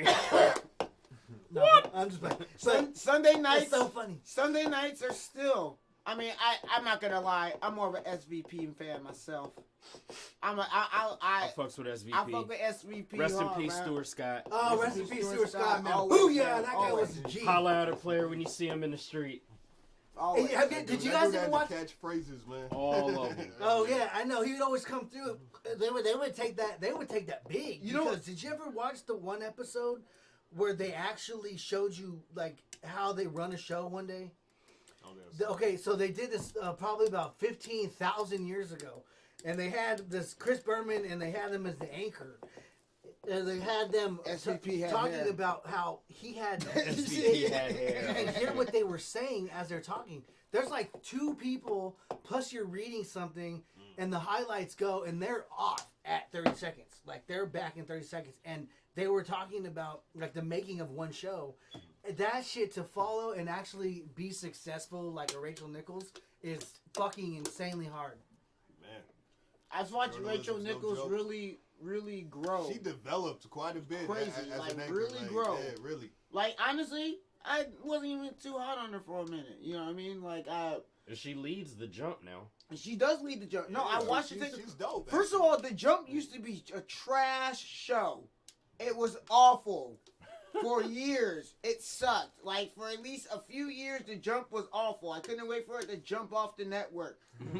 But it didn't stay that way, and they made some moves. And hey, I'm a Beal fan too, but she don't fit everywhere, man. Who? Oh, Michelle Beadle. Yeah. Oh, okay. She don't fit everywhere. You saying she's not a good fit for all this stuff? I felt like she was more comic relief on that show. When she was with the Jump? And I feel that's disrespectful to her because I know she was trying her best. But it just wasn't a good fit. Sometimes shit's just not a good fit. Mm-hmm. You know what I'm saying? So, but Well, like... she's been good in other spots on ESPN. Absolutely. Yeah. That's what I'm Yeah. saying. Like, I agree with that. But not the Jump. She was bad on the Jump. It was terrible. They got a young black female anchor. I can't remember her name right now. I haven't watched the Jump in a long time. And she's around our age. And she's not with the Jump. She's with another ESPN show. Damn, I can't remember her name right now. Well, Fuck. why we're going to do that? Smoke too much weed, y'all. Are you on another planet? Now, Rachel, Marijuana You wanna kill piss up? brain cells. Shit. Now, Rachel Nichols, when she first came on there, she was just kind of a side anchor. She'd pop up once in a while. Yes. She used to freak me out, man. Like, she'd go a whole segment without blinking, not once. That's crazy. I'm telling you, like if you go back and watch her old shit, she'll just be wide-eyed at the camera. It's like, yo, blink one time. Oh shit! And she won't. It's like, whoa, how do you do that? Yeah, Coke, man. Staring contest with Rachel Nichols. What the fuck? But now she's natural with it. She's dope on that. No, she's not. I mean, it must have been a defense mechanism. She might have just really just been frozen on there, or didn't had to learn how to be a little bit more natural on camera. A little looser. Yeah, you know. Yeah, it is art being something. It is an art. Yeah, it is an art. You really can't is. you can't just be like, hey, you know this stuff? Okay, get on there. Like you might know the stuff. You might be able to articulate it cleanly at any time. But being on camera and being like Lil Rip was saying, being aware of your mannerisms and your speed. And, you know, like, she probably was just frozen. Like, I don't want to make a wrong move, so I'm just going to stand here like this. Yeah. You know what I mean? She might not have even noticed she was doing that. She might not even know. It might have just been a defense mechanism. Like, she's just trying to be perfect and, like... Just overthinking it. You know, like, all right, I stopped breathing and blinking. Yeah, I think a lot of that has to do with when it's almost kind of like when you say something like sincere. They were talking. I was reading a book about broadcasting because I got to announce a baseball game at fucking Sacramento State. You love that shit, huh? You love the batter's coming up in the first inning. We got 2 runners on, 1 error, 3 left on base. Nice. So it's creative. It takes that's another art. That motherfucker was crazy. Because like when you're at a auction D1 college, these guys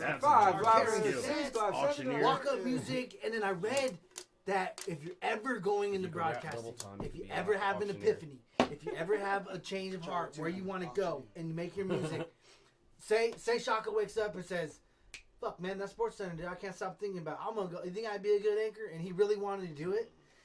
They said that if you get into read a book about it and like find a really good like author that wrote like a Stuart Scott that has a book out there, they said when you go to announce, it's really the only thing that matters in broadcasting is that you get you and you start with you and you just open up that whole infinite world of yourself. They said because a lot of people will go out there and they don't have it, and they'll let you know that right away, and they'll cut you, or they'll make sure that it's because of the style you're going with isn't connecting with the audience. And they said it's very difficult to have someone even being sincere. Like, you can be sincere, but they said that Chris Berman did it in an absolutely unique, unrepeatable way.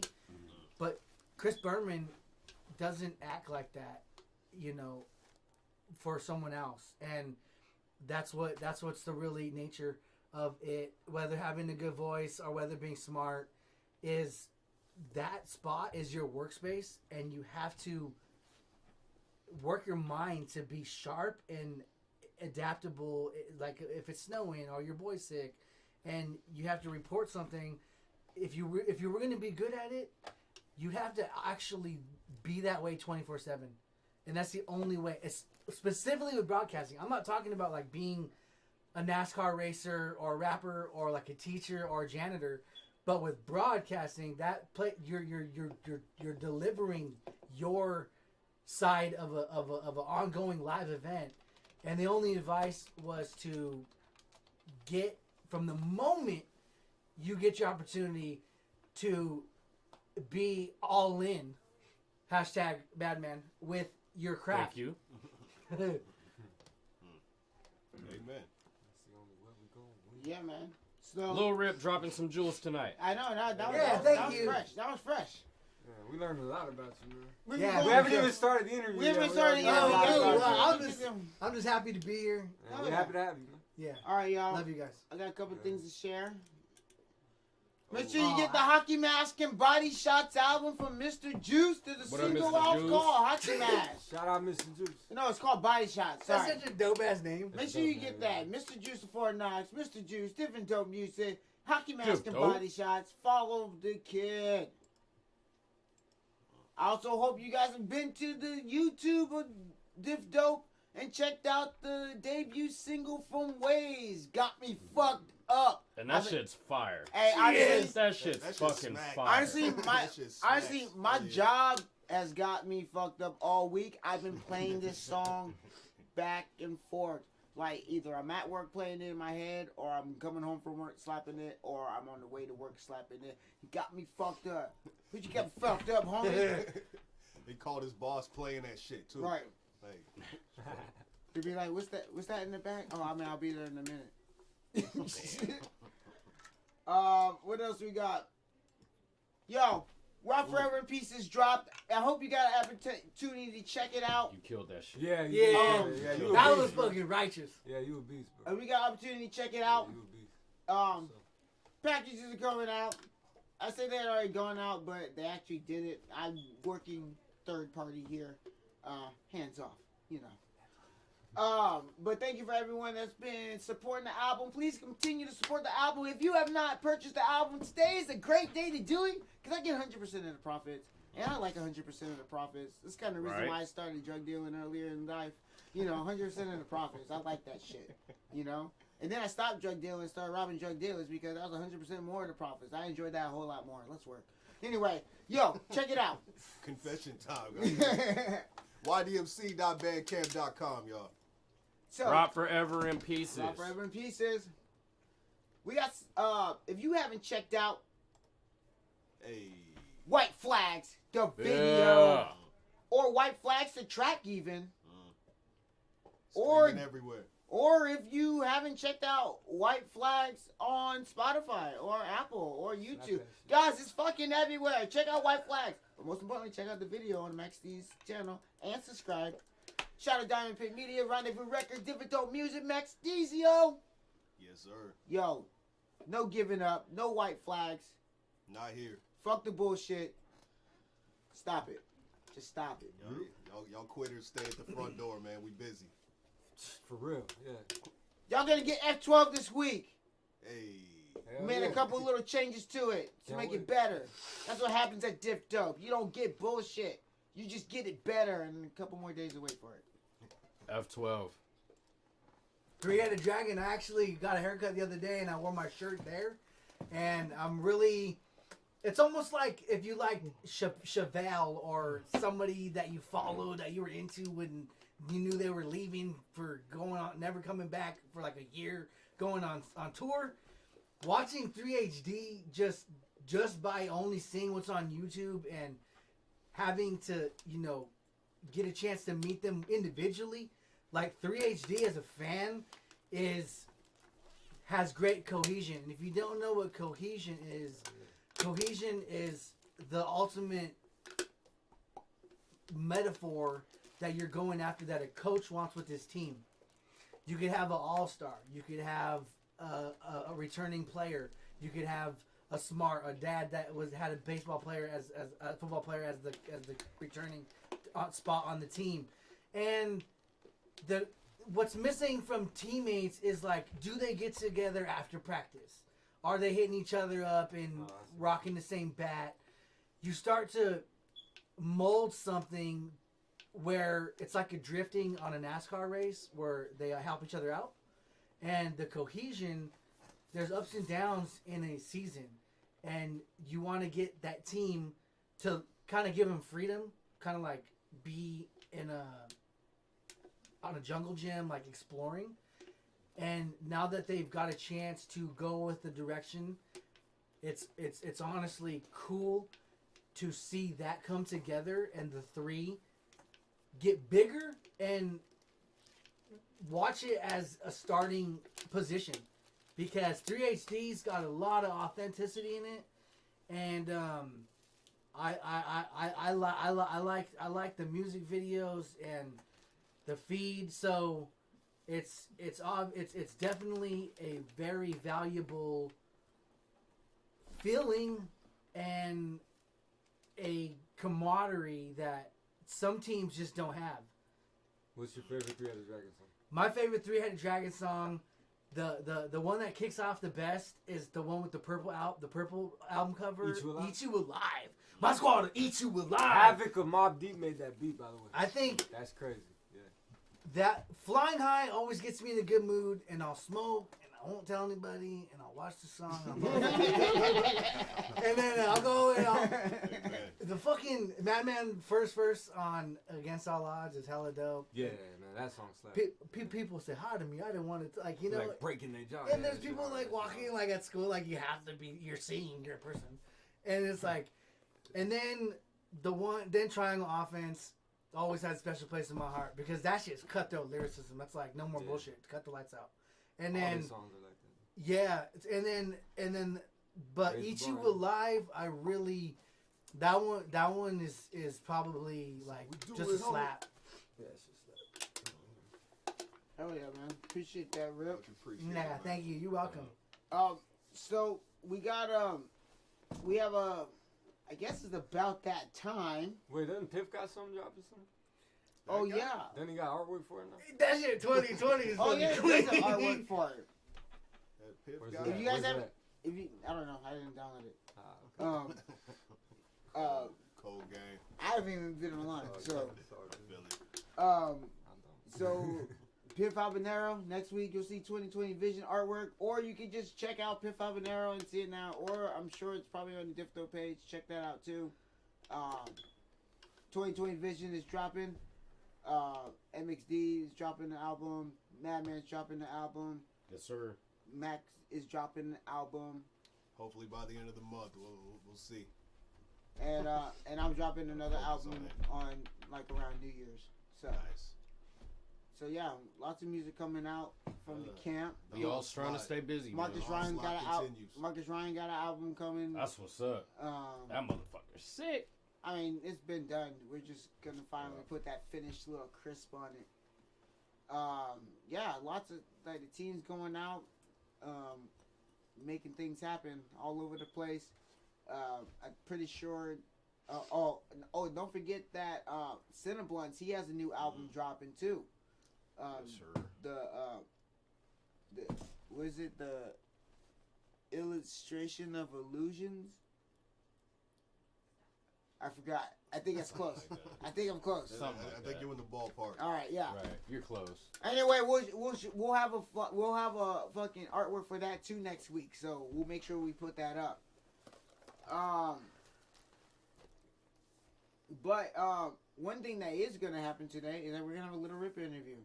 We also going to be able to drop I guess give you guys a sneak preview because I can't really drop it because we're on the page right now. But you guys will get a sneak peek. Oh man, that makes me so happy. Video. I want to let you finish, YD, before I go. Yeah, you can get a sneak peek of the This Is Me video. It's off his first album, Spilling Mentos. Shot by Diamond Pit Media. Alright, that's all I have. Yeah, this song is 10 years old. This song is the anthem for what my music began with, and the best form of a theme music like I got from you is my theme music. And I wanted to really just reiterate the supporters that I have, that come with, driving me in the morning and making me feel good and say something confident about me. That boost me was something that I didn't take for granted. And with This Is Me, my life was spiraling. I was going out every year. Mission finally did cut, and I was getting cut, and I wasn't taking my classes, and I got a DUI in a golf cart, and I was just like, I needed things to switch. Yeah, that's the craziest, stupid shit ever. When we do an interview, you're gonna have to. Okay. Okay. I want to say This Is Me was a thought, and it's turned into a vision, and I'm excited to see it. I can't wait to share it, and thank you for watching it. Oh yeah. Well, before we do Lil Rip of Diff Dope. Before we do that, I also wanted to note that the music that you were listening to earlier today is also from Different Dope Music, of course. Shout out to everyone marketing, but you guys did get to hear this. You did, yeah. They won't mute us. This is on our page. They can see it. But you guys listened to Got Me Fucked Up by Ways. You also heard a track off of Rock Forever in Pieces with Sean Black and 3HD. You heard Never Stop from Lil Rip and YDMC. Oh, that's me. I'm just reading. You guys got to listen to Villains. Max D, Sasquatch Josh, and Madman of RDV right here. You heard Never Gonna Stop by Pip Habanero. You heard Under the Bay by MXD Persona. And you also heard Authentic All-Star by Lil Rip. We got squad. The squad got tracks. Music, wait. Man. You said Never Gonna Stop what? They were listening to it. When? While we were talking. Did you play it? Oh, okay. So that's everyone that we played today. And I'm gonna give you I gotta do something really weird right now. You're gonna get a weird screen on your fucking shit. You're gonna get a weird fucking screen. Get ready, y'all. My bad for the weird fucking screen. I hope y'all know. I hope you know what's about to happen right now. You're gonna get a weird screen. It's not my fault, okay? I'm sorry. Alright, here we go. You guys ready? Okay.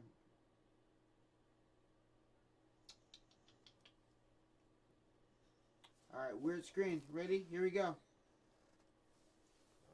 Weird screen.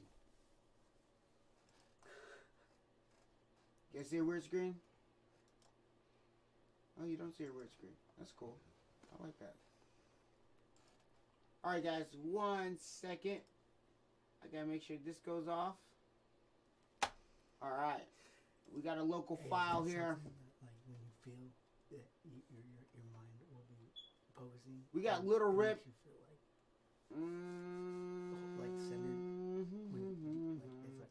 By the way, you're listening to Never Gonna Stop. That's gonna be a video from Pip Habanero coming out soon. Under the Bay has a video.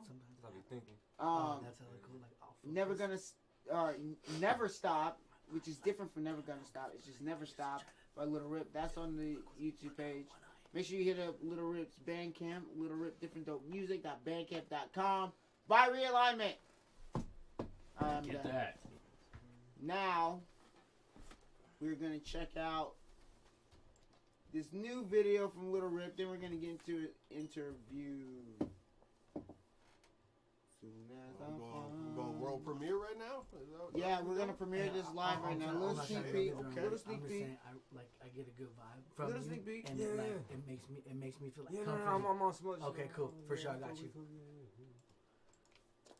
All right. 1 second, everybody. Tell everybody where to find you on all of you. Well, you can find my music on Spotify right now, all streaming platforms. I go under Lil Rip, so it's pretty easy to spell out. It's just LIL-RIP. You'll be able to hear, some of my music on there. The place to go best for it is Bandcamp. It's Lil Rip Different Dope Music.bandcamp.com. And I'm on SoundCloud too, which YD strongly suggested me to clean up. It's all gathered and organized how I wanted it. It's very humbling to see the views go up, and I really thank the feed that I'm getting and the reaction, because it drives me during the process of creating music, getting the job out, having fun record, and then being able to build off that and get feedback. So check out Lil Rip on Lil Rip DifferentDopeMusic.com, Lil Rip of Diff Dope on SoundCloud, and all streaming platforms. All right, so we got this video coming. Oh shit! You guys get a chance to see it live.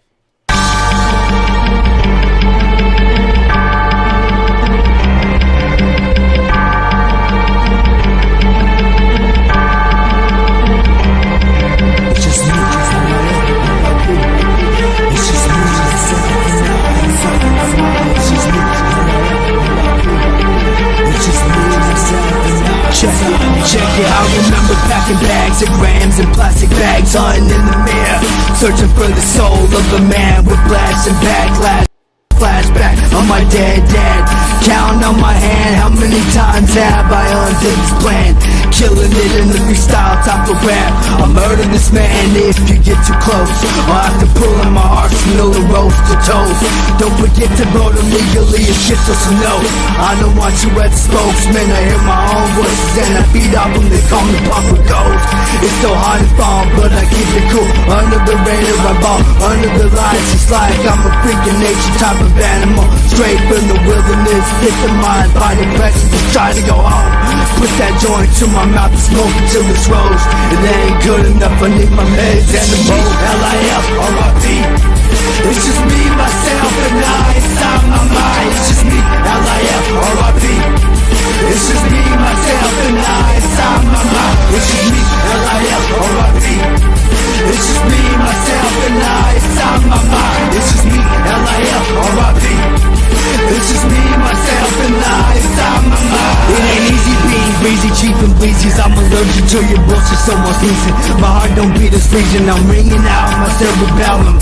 There be one too many demons. My thirst for blood is fiend, and I'm taking everything I can. Everything was so normal before the gas on the crew fell out. But as stuff was scared due to the new rip. And it's clear I'm insanely weird, gasping for breath. There's barely life on this planet left. I'm hunched over, broken back with the dip in my lip, holding the bottom of the jack. I'm really fading, my mind's spacing. I'm in my lab, I keep on pacing, searching for this place in this wasteland. I am who I am, and I stand by everything I ever done in my past. Ain't a damn thing to cry about, so I sit there and laugh, counting my cash. This game is only meant for one man to be one. So now you understand, supply and demand. L-I-F-R-I-P. It's just me. So if you're Myself inside, it's just me, L-I-F-R-I-P. Me, myself, and I, inside my mind. It's just me, L-I-F-R-I-P. It's just me, myself, and I, inside my mind. It's just me, L-I-F-R-I-P. It's just me, myself, and I, inside my mind. It's just me, L-I-F-R-I-P. It's just me, myself, and I, inside my mind. Oh, bro, that came out fucking sick. That's pretty cool. Thank you so much, White. Thank you, Shaka, for pulling that up. That's me. So we're gonna start off this interview now. We're gonna do a little shuffle right now. You wanna ask questions about that? Let me know. We are live in this motherfucker. Shout out to everybody. What up, John? Good to see you, John. What's up, man? Good to see you, man. Some weird dudes on the screen. Yeah, pretty much. That's us. That's how we do, man. So that's the video. Shout out Diamond Pit Media. Diff Dope music. We're gonna do a little switch around. Okay, share. I don't care. I want to go to the back. I was gonna say, anybody want to switch around? Anybody want to switch around? You guys good? I should put a little music like It's not happening. All right. We moving. Need to have like theme music when we're doing this shit. We also got Diff Dope security in the house. Wishbone in here. What up, Bone? Take a quick. Bone is always here, so y'all know. I mean, if you wanted to go to the front, or something.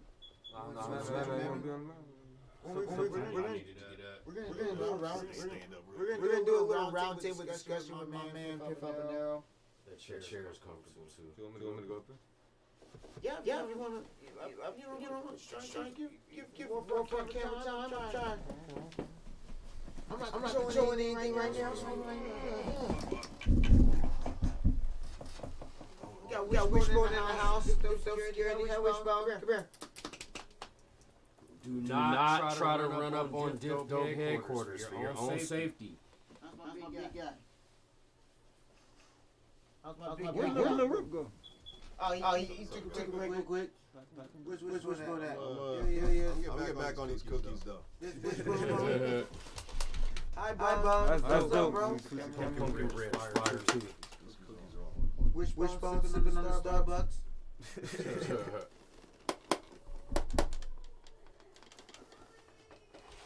We're supposed to start with 55 camera one time. We're about to do this little interview right now. Hope you guys are set, loaded. All right, cool. Thank you so much. Thanks for having me. I like to say that the promoting for this and just the opportunity to get a flyer made, the following that I got, from like watching.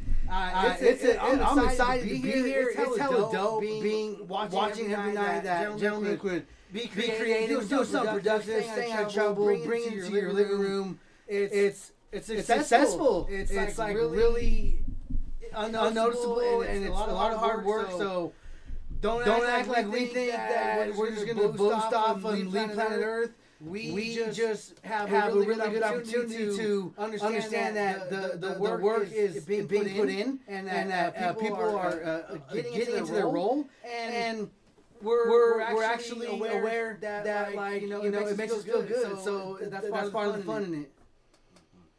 What's music mean to you? Gosh, music to me, it has a certain pattern that my heart just jumps out to when anything comes on. If it's a male or female singing, like a girl or a guy on a country song, any type of music, I'm rocking it. I don't care if it's rock and roll. I don't care if it's jazz, rap, R&B, and it makes me feel like when it goes to a certain place in my head. It makes me feel like confident, and the way I move, the insides before I knew about my systems, the veins in my body and the bones would move like on. Excuse me. What's his name? Forrest Gump. When he heard the guitar singing, and he would dance. It did something to him, and I found myself in rhythm, and I was good at harmonizing music. I usually. I find good music that would put me in like yup freestyle. That is like a jam I put from the woman in the background to the beat to the visual that I would walk up to as a batter in the batter's box. That would put me there. And I let it overtake. I guess I don't try too hard. Maybe I'm not able to understand like I guess see if it's a skill or everyone has it. But when I'm thinking about music, it's almost like I'm putting pressure in my head, and I'm really concentrating on. I call it like hurdles of rapping, like hurdles of music. Like remember when you're on like MySpace, or you have that little that electrocardiogram? Yeah. Like this right here. It goes up and down. Yeah. I see myself in the middle of that, and me going off and coming back, coming into the music. And I just picture that like, I'm over here, I'm down. Taking it in, yes. That's good. Yeah, it's like, and then when I started like writing music, when I started knowing that there was like a certain spot that you could put your voice to and record, I always thought that was fun, and that was the best experience. Coming up with phrases or catchy words that you thought were meaningful at first, and then you didn't want to recycle like the same line or say you want to come up with new material. And I think that when you were rolling around and the bad stuff in life that you go through, like constantly asking for $2 to get on the bus, I just feel like that's when you're moving and have a job, you're like doing that with your lifestyle, and whether you're successful or on a high. That should be told in your own words, and it's like really cool to see artists that I look up to and have support, and I always like respected that art form. That's why I said like I didn't when I was in the position to listen to someone else. I didn't hate like I don't have that. I kind of like went on the ride with them, and always was respected of that, and it just was fun to me, you know. And then I look back now, and some of the parts that I say, I'm like, wow, dude, like I don't talk to them anymore, or I had passed by and got their flyer, but I really meant it as much as sincere as I could. Like, hey, I'm gonna check you out. I like that song. And it's for some reason, like, if I'm doing better now, I don't feel it. I'd be lying if I said I feel like what you feel like we were in unison. Yeah. But I just accept that someone out there is probably like, hey, I wonder if that fool like is doing good now, and I want to be the role model for. I want to at least think like that. People think that way, and at least be like feeling like conscious or the Beatles. I'd be like, yeah, I'm doing really good, and I think that the people like the gentleman behind me to the left just saw heart in me, and you need tough love and you need confidence, but someone that is there to push you and make yourself better during your bad times is why I say now, like, I followed you and I thank you for your support. I thank you for, and like I thank you definitely for at least like being there and learning the ropes, because I got, what I'm trying to say is in layman's terms is I got a lot of help getting to where I'm at, and I always, it's in my heart, I say it enough, so if I say it out loud a lot, some people may not understand that like side, but you gotta understand like that dinner is, it takes a lot of planning, and it's comforting to be in the same home. It's a definite good cause to have someone over and enjoy dinner, because I've told people like, hey God, thank you, man. Hey, you know, this is dope. You got a candle, like this shit. Like, how do you do it? They'd be like, Mike, chill. It's just dinner.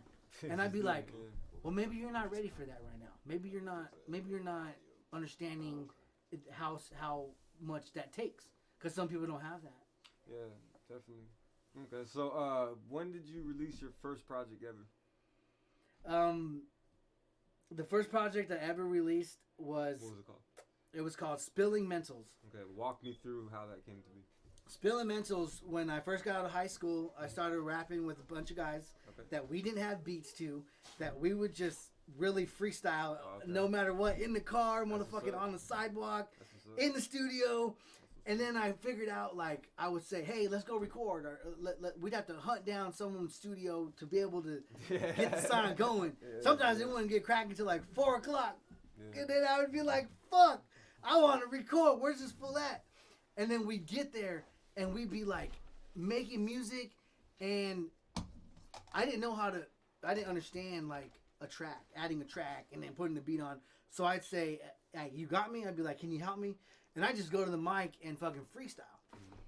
I didn't know about bars. I didn't know about like hooks and how to dub. So I would freestyle for a lot of the times. And one of the very first songs that I recorded came in 2007. It was called Bone Collector. Bone Collector. Ah, Bone Collector. I heard I was feeling really good, and I was 20 years old, and I just went over there. And I came with energy, and I didn't go back. Right. I just went into the booth, said whatever I had, and it came out like a one-hitter quitter. That was like where we listened to it a long time.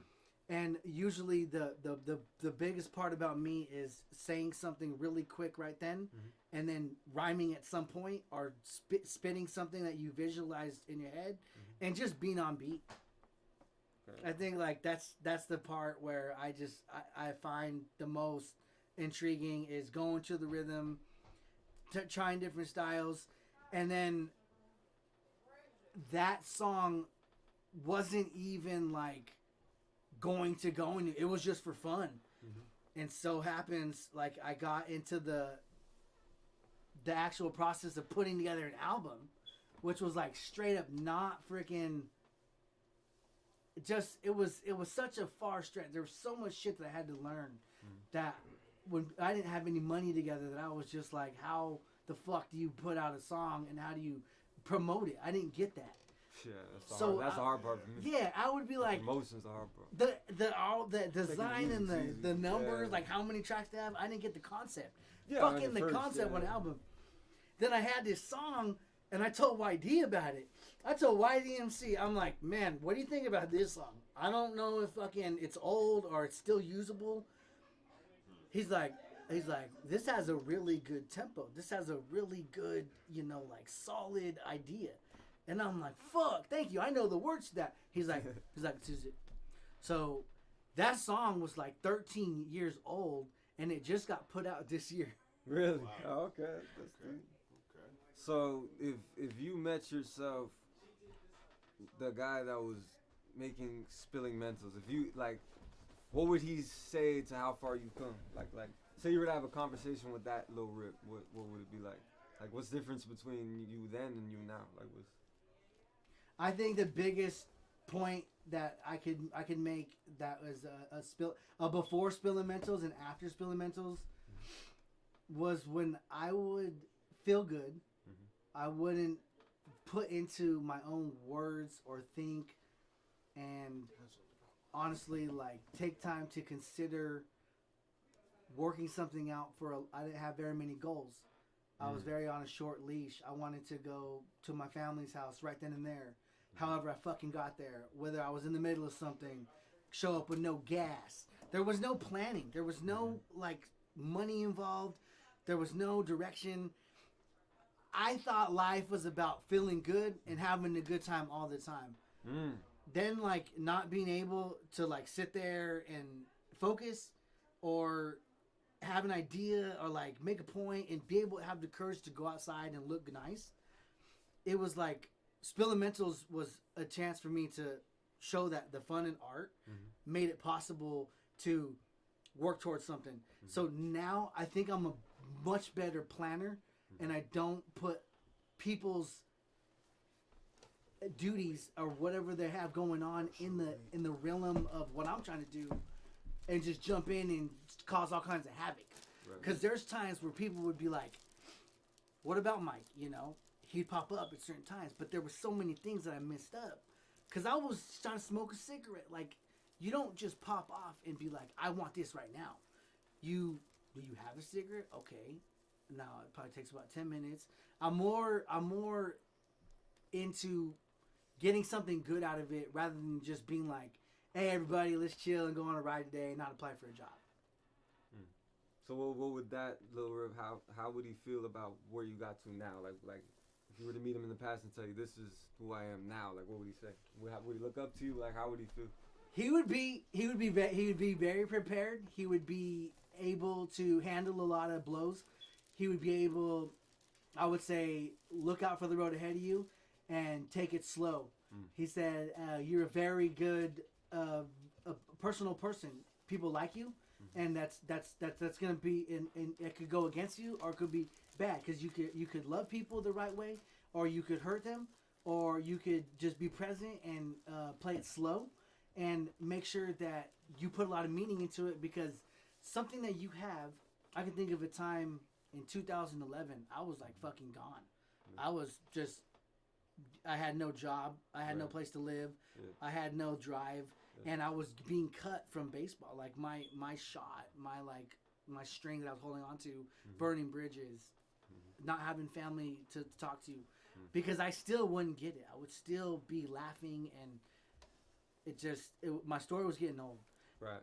So the problem with that is now I'm able to at least put myself in a position to enjoy a time when it's bad.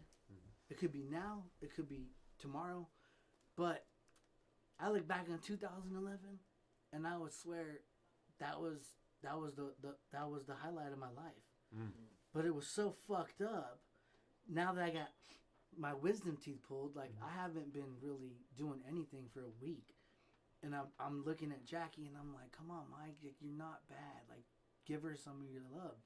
And I'd be like, because you're gonna say in 5 years. Oh, you broke your shoulder. You didn't go to the show. You didn't go to MLB. But Jackie's right here. And I'm trying to be like, nah, this is it. I'm old with that. I'm done trying to figure that shit out and trying to get to somewhere.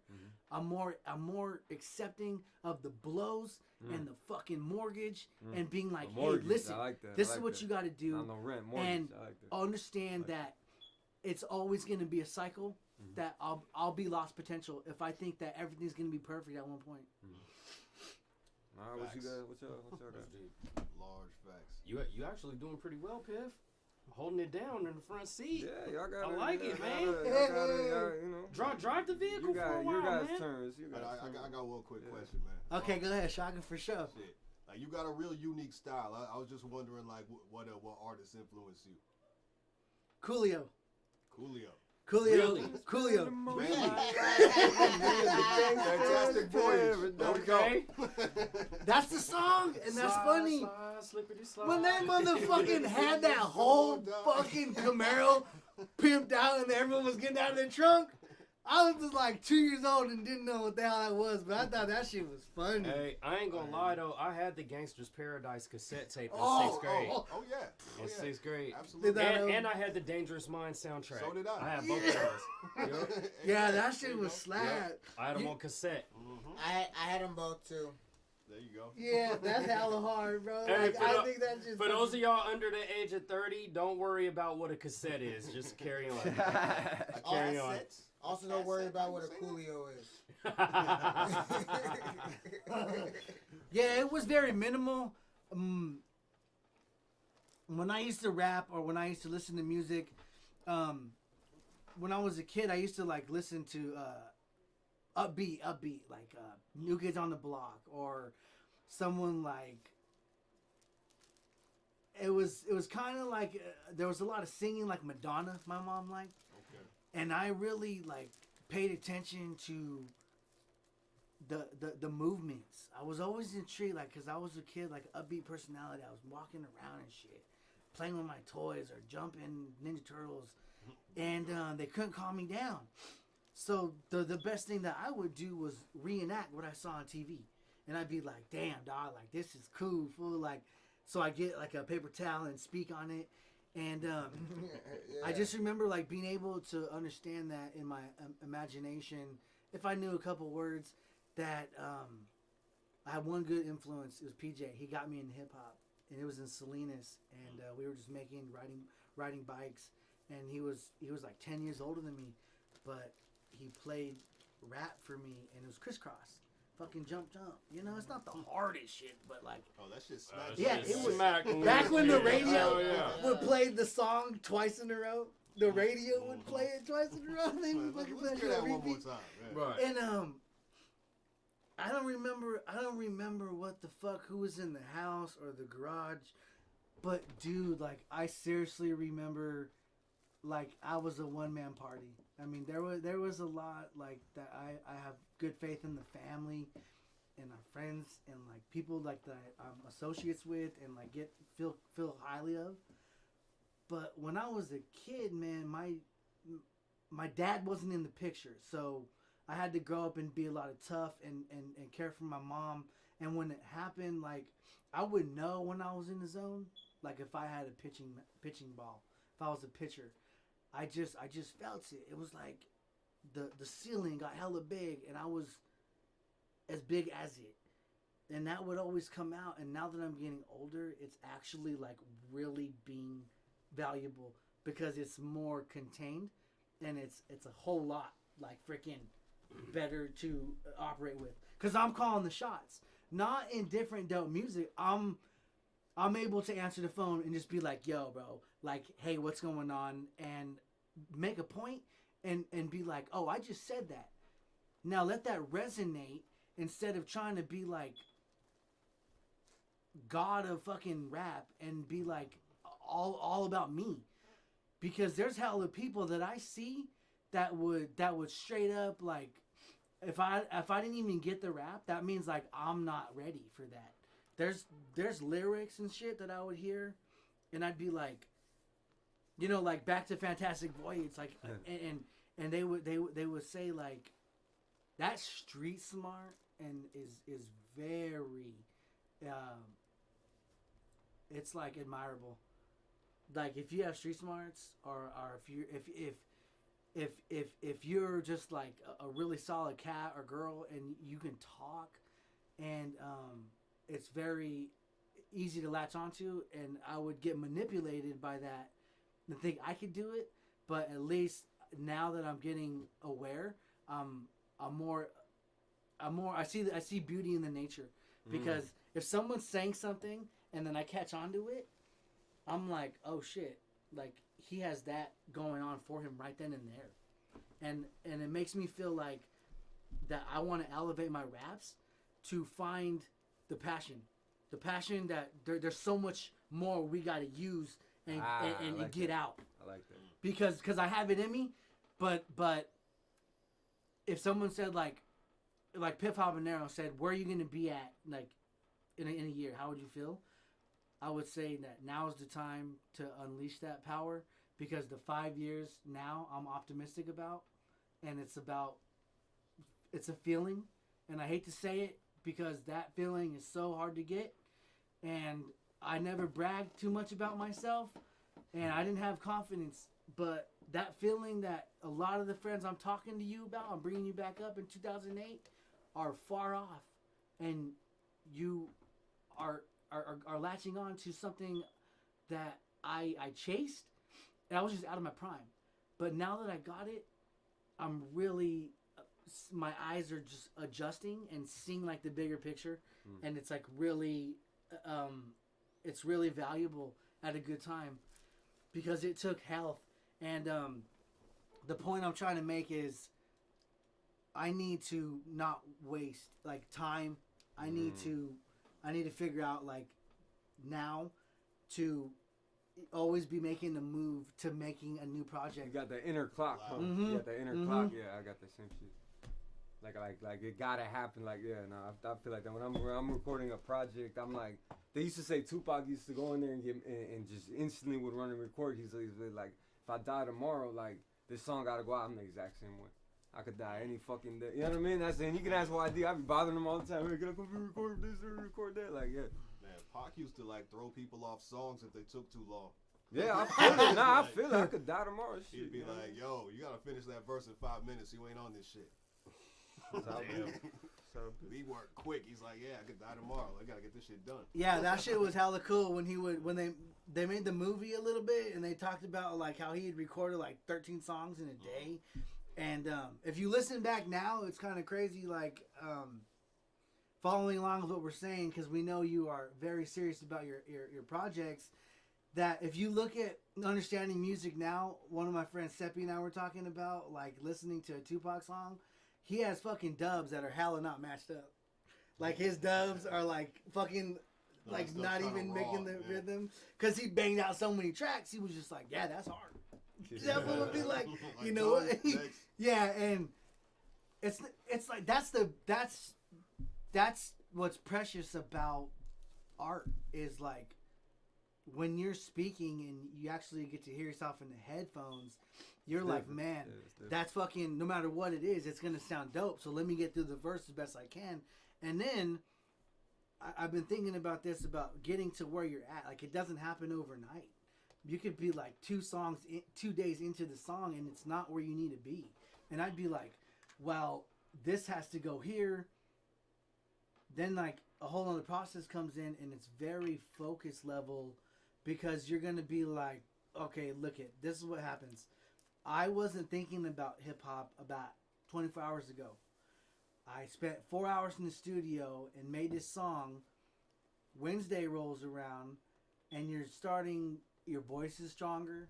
You're starting to remember the words, and then you want to change something. And I think it's very pertinent.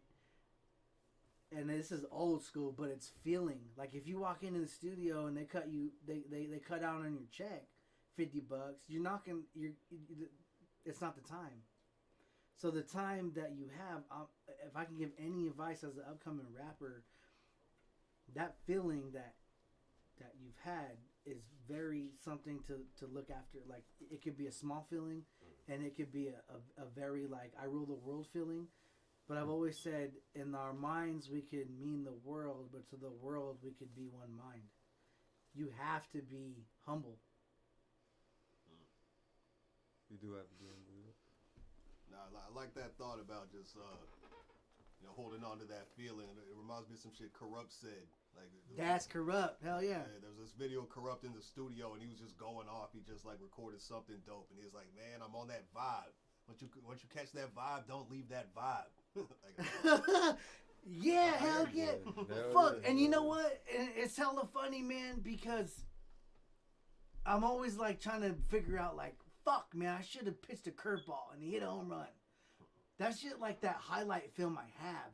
But I'm flipping the page on my sport. Just an interview.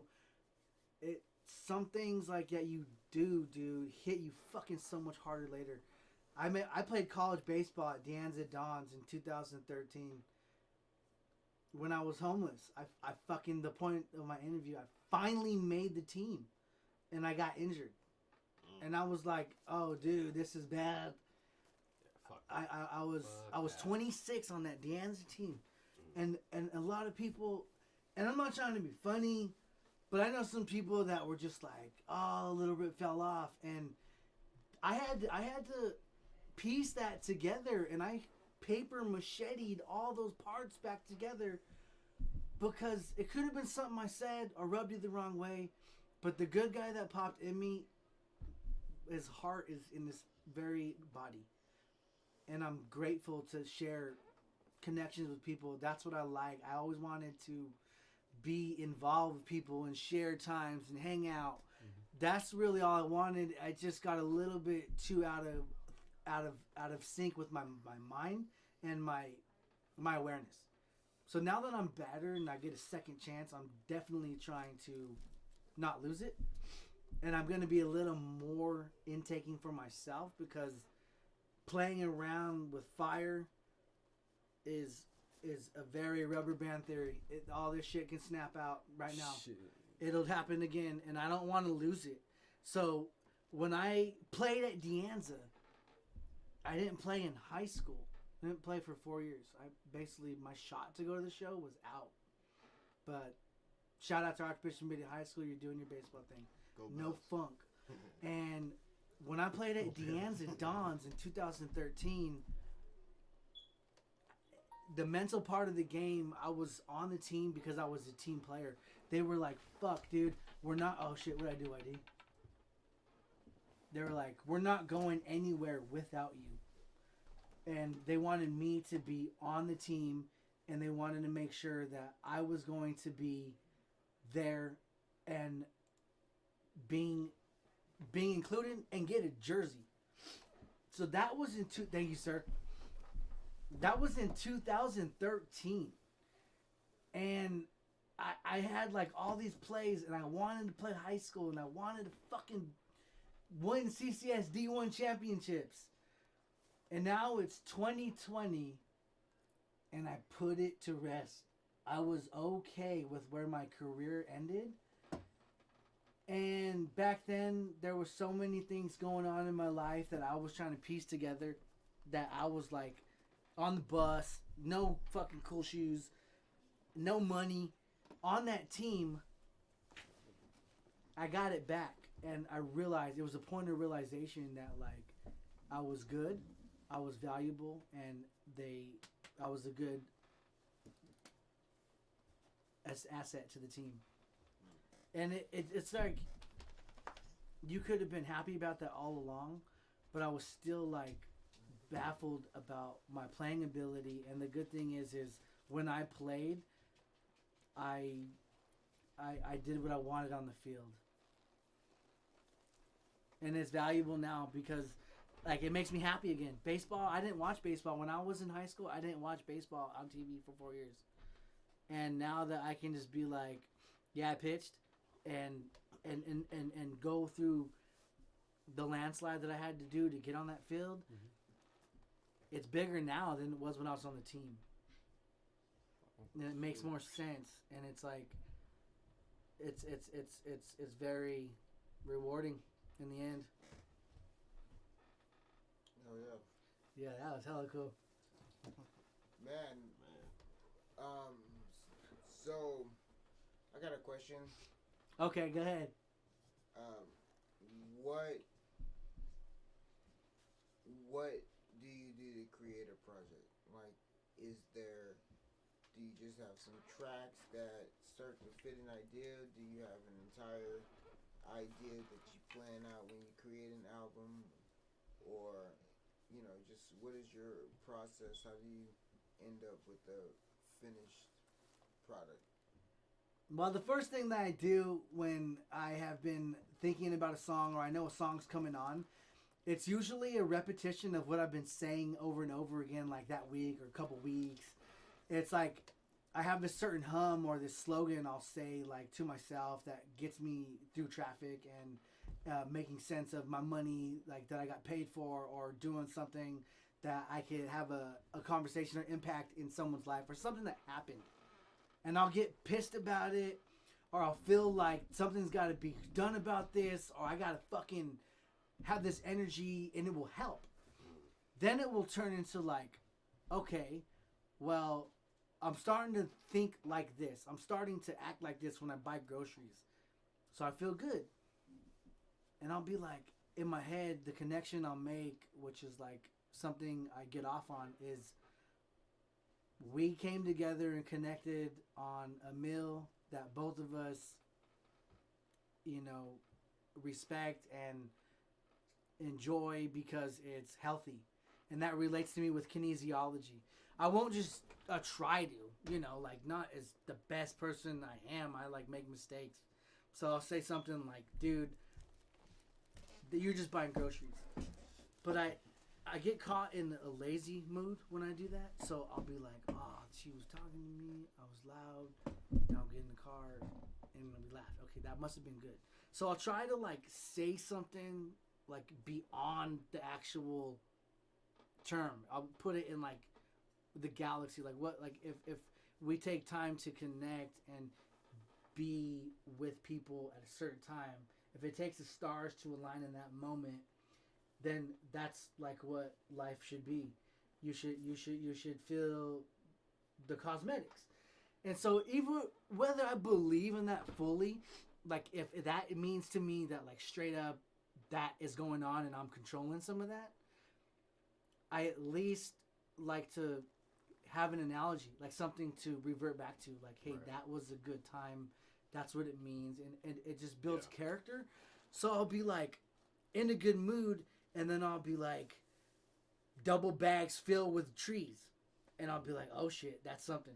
So I'll start saying something creative, and then if I hear something on the radio, or if I hear something that like is just resonates with me and it has good bass, I'll be motivated not from their lyrics or the song, but it excites me, and I'll be like, oh, Tech 9, I gotta get fuck everybody in the club but me, and I'll be like, that makes me want to go rap. So I'll have, because I took time to put something on the if I can, sometimes I fail. Sometimes I lose. I'll be like, fuck, what was that? And I'll be like, I just gave her 20, and did I even get my right change? So if I'm getting better at like at least honoring the person that's getting my stuff, I'll be like, okay, that's good, because it's just something that like is a courtesy. You know, she has a good day, I had a good day, and then I'll find myself acting that way, and then the next song that I make the next song that I make to go in the studio, I have something to work towards, because I'm thinking of something that is an object that I want to make important. And that's how I start writing a song. If I feel a beat or attitude that I have, I usually try to get 3 words in the beginning, and no matter if it's jibber jabble, I'll at least take that and write like all 3 verses are the first time, and then I usually try to negotiate with YDMC. Like if I have a song, I'll be like, yo, straight up, man, like what do you think of this? And would you please be able to help me put this song on like, is this go? Is it stupid? And he's like, no, it's good. And it's like so valuable, because you can have like all these songs, and it's like you get a good vibe from YDMC, and that's a compliment, and that's something that I take very collective insight. Like for him to give me a compliment when sometimes he has a short response, then you got to go on like it didn't appease him, and I want to please, so I'd be like, okay, that was good, and it's like it gives me the affirmation, and it makes me feel like that when I go to make a song and I have a beat, I want to make sure I could get the actual voice down, and then I'll make the words come out, and I'll make sure that the verses are sick or they match up. But I always try to be on beat and come up with something that I could style out to. I got a question for you. Yeah, what's up, Madman? Well, first off, YD back here sipping some red wine. red wine. That shit was sick on nonverbal. We fucking spin that. Make sure you watch nonverbals. Yep. My question. Thank you. My Diff Dope question YouTube for page. you. Check it out. I would ask you, what do you think is the biggest or the most important lesson that you learned from being in this music thing? What's the biggest lesson that this thing has taught you, would you say? The biggest lesson is that there's a lot of people that have good hearts in this organization. There's a lot of people that are willing to take the time to help you out, but you got to put in legwork. You got to be direct. You have to come through and be places that you say you're going to be. If people are telling you to come through in studio, you got to have your shit ready. People are on time. People are wanting to take themselves and their ideas and their look as serious as you can be, and because they're trying. They know how hungry the other competition is, and like Shaka said in the last Big Chillin with Diff Dope, he said, "I'm trying to get me that one song that makes that mail money." I was like, "Go ahead and do that." I would not hold you back on that tip. I would say straight the fuck up. That's like a good point, because if one of our songs were to make it, we're gonna be that's gonna be like something for everyone to like be in a thunder with. Yeah, that'd be good. And it kind of made me feel like even when the first time I met D. LaBrie, he was like, shout out D. LaBrie. He was so fucking like believable when he talks. And he took me into the radio station, and I was like, hey dude, like he's all like that, right? And it was like my big brother, and I had never been in a sit down with someone in a radio station, and he just told me what to do, and he was quiet the whole hour. He didn't say one peep. And I said something, so I already fucked it up, and he was just like willing to help. Then I didn't see him for like another year, but he didn't tell me shut the fuck up or what are you doing. He was just like, you want to learn? Then this is how it's going down with a lot of people. You mean to tell me you have an experience with D. LaBrie where he didn't say one word? Nobody that knows him will ever believe that. He didn't say anything? Come on. I just got off the phone with him the other night, which is lengthy. It's a 3-hour conversation. That's my brother. We had to chop it up, though. We've had a 3-day conversation recently. You know, when he stops on you, pick him up when you next day, and never mind the 16 hours in between. So 24 hours later. So what I was trying to tell you, bruh. Mr. Network. Shout out D. LaBrie. D. LaBrie. He's out there in Korea right now doing this damn thing. He might always pop up eventually. Always repping the label. Yeah, he's probably around here somewhere. He finally just got off his 14-day quarantine. He is free to roam the country. Walk the streets. Yeah. Don't get arrested. Man, you go. Yeah, we gonna have to get Big Brother in here. That shit was gas. It's like you go overseas and you gotta post up for 14 days. Like, yeah, that's all. Yeah. I mean, same thing for Hawaii, unless you let them fucking shove a Q-tip in your nose. Hey, I got a COVID test the other day at Jesuit High School. They took a fucking con swab and they put it in the right side of my nostril. Then took it out, didn't get a new one, and put it in the left side of my nostril. I was like, oh shit, I got negative. That's good. It was at Jesuit. Jesuit opened up. Jesuit, I'm learning their new mascot, Marauders.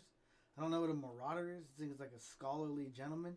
And the thing is like they're really in tune and really big about making fucking an impact. For 4 years there, it's all boys school. They're the first school in Sacramento County to open up. They're in school. I actually have work right now as a substitute teacher. Well, there you go. I mean, I have work next week as well. So, man, make sure your motherfucking kids is logging on with their teachers, man. Because my ass would still be at home if they was. Damn.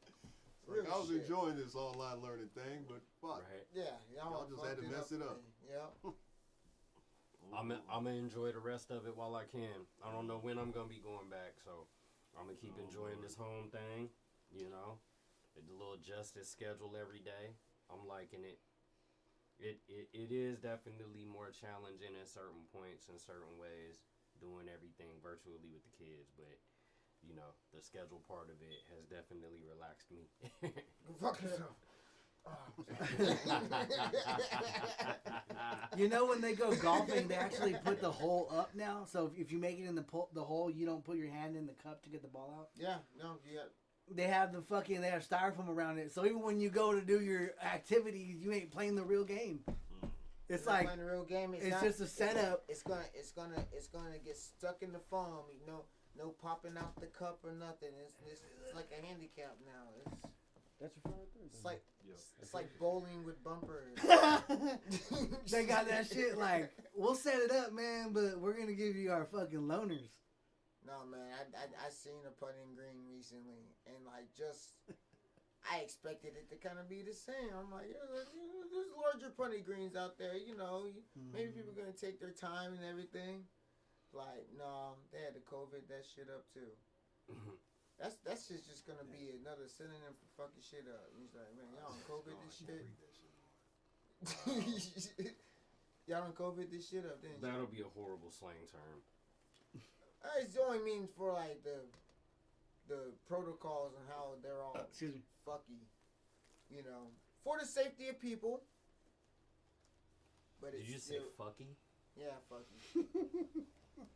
All right. New adjective. Yeah. That's a bit fucky. Spell and define that. No. What's in the chat? I can't see it from here. Let's go ahead. Diamond Pit Media. Oh, we're way lower. What's John saying? At work, we can't let people smell the weed because of COVID. Oh yeah. I mean, there's droplets from the nose and mouth. It makes sense. Yeah. John's been at the dispensary for a long time, man. He's seen it grow. He's seen them get shut down. He's seen them reopen up. Shouts out to you, John, out there. Essential workers. Weed is essential, bitch.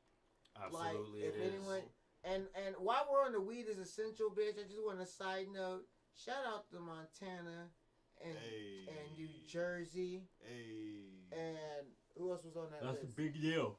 Pennsylvania. That is a big deal, y'all. And Oregon legalized everything. Okay. Pull that back a little bit. Pull that back a tiny Oregon bit. was like, do what you want, y'all. Have fun, man. But yeah, man. John, straight up, man. Like, I've seen you. I think like right before things shut down. We were in Cinnabar, talking it up. And by the way, you talk about Cinnabar.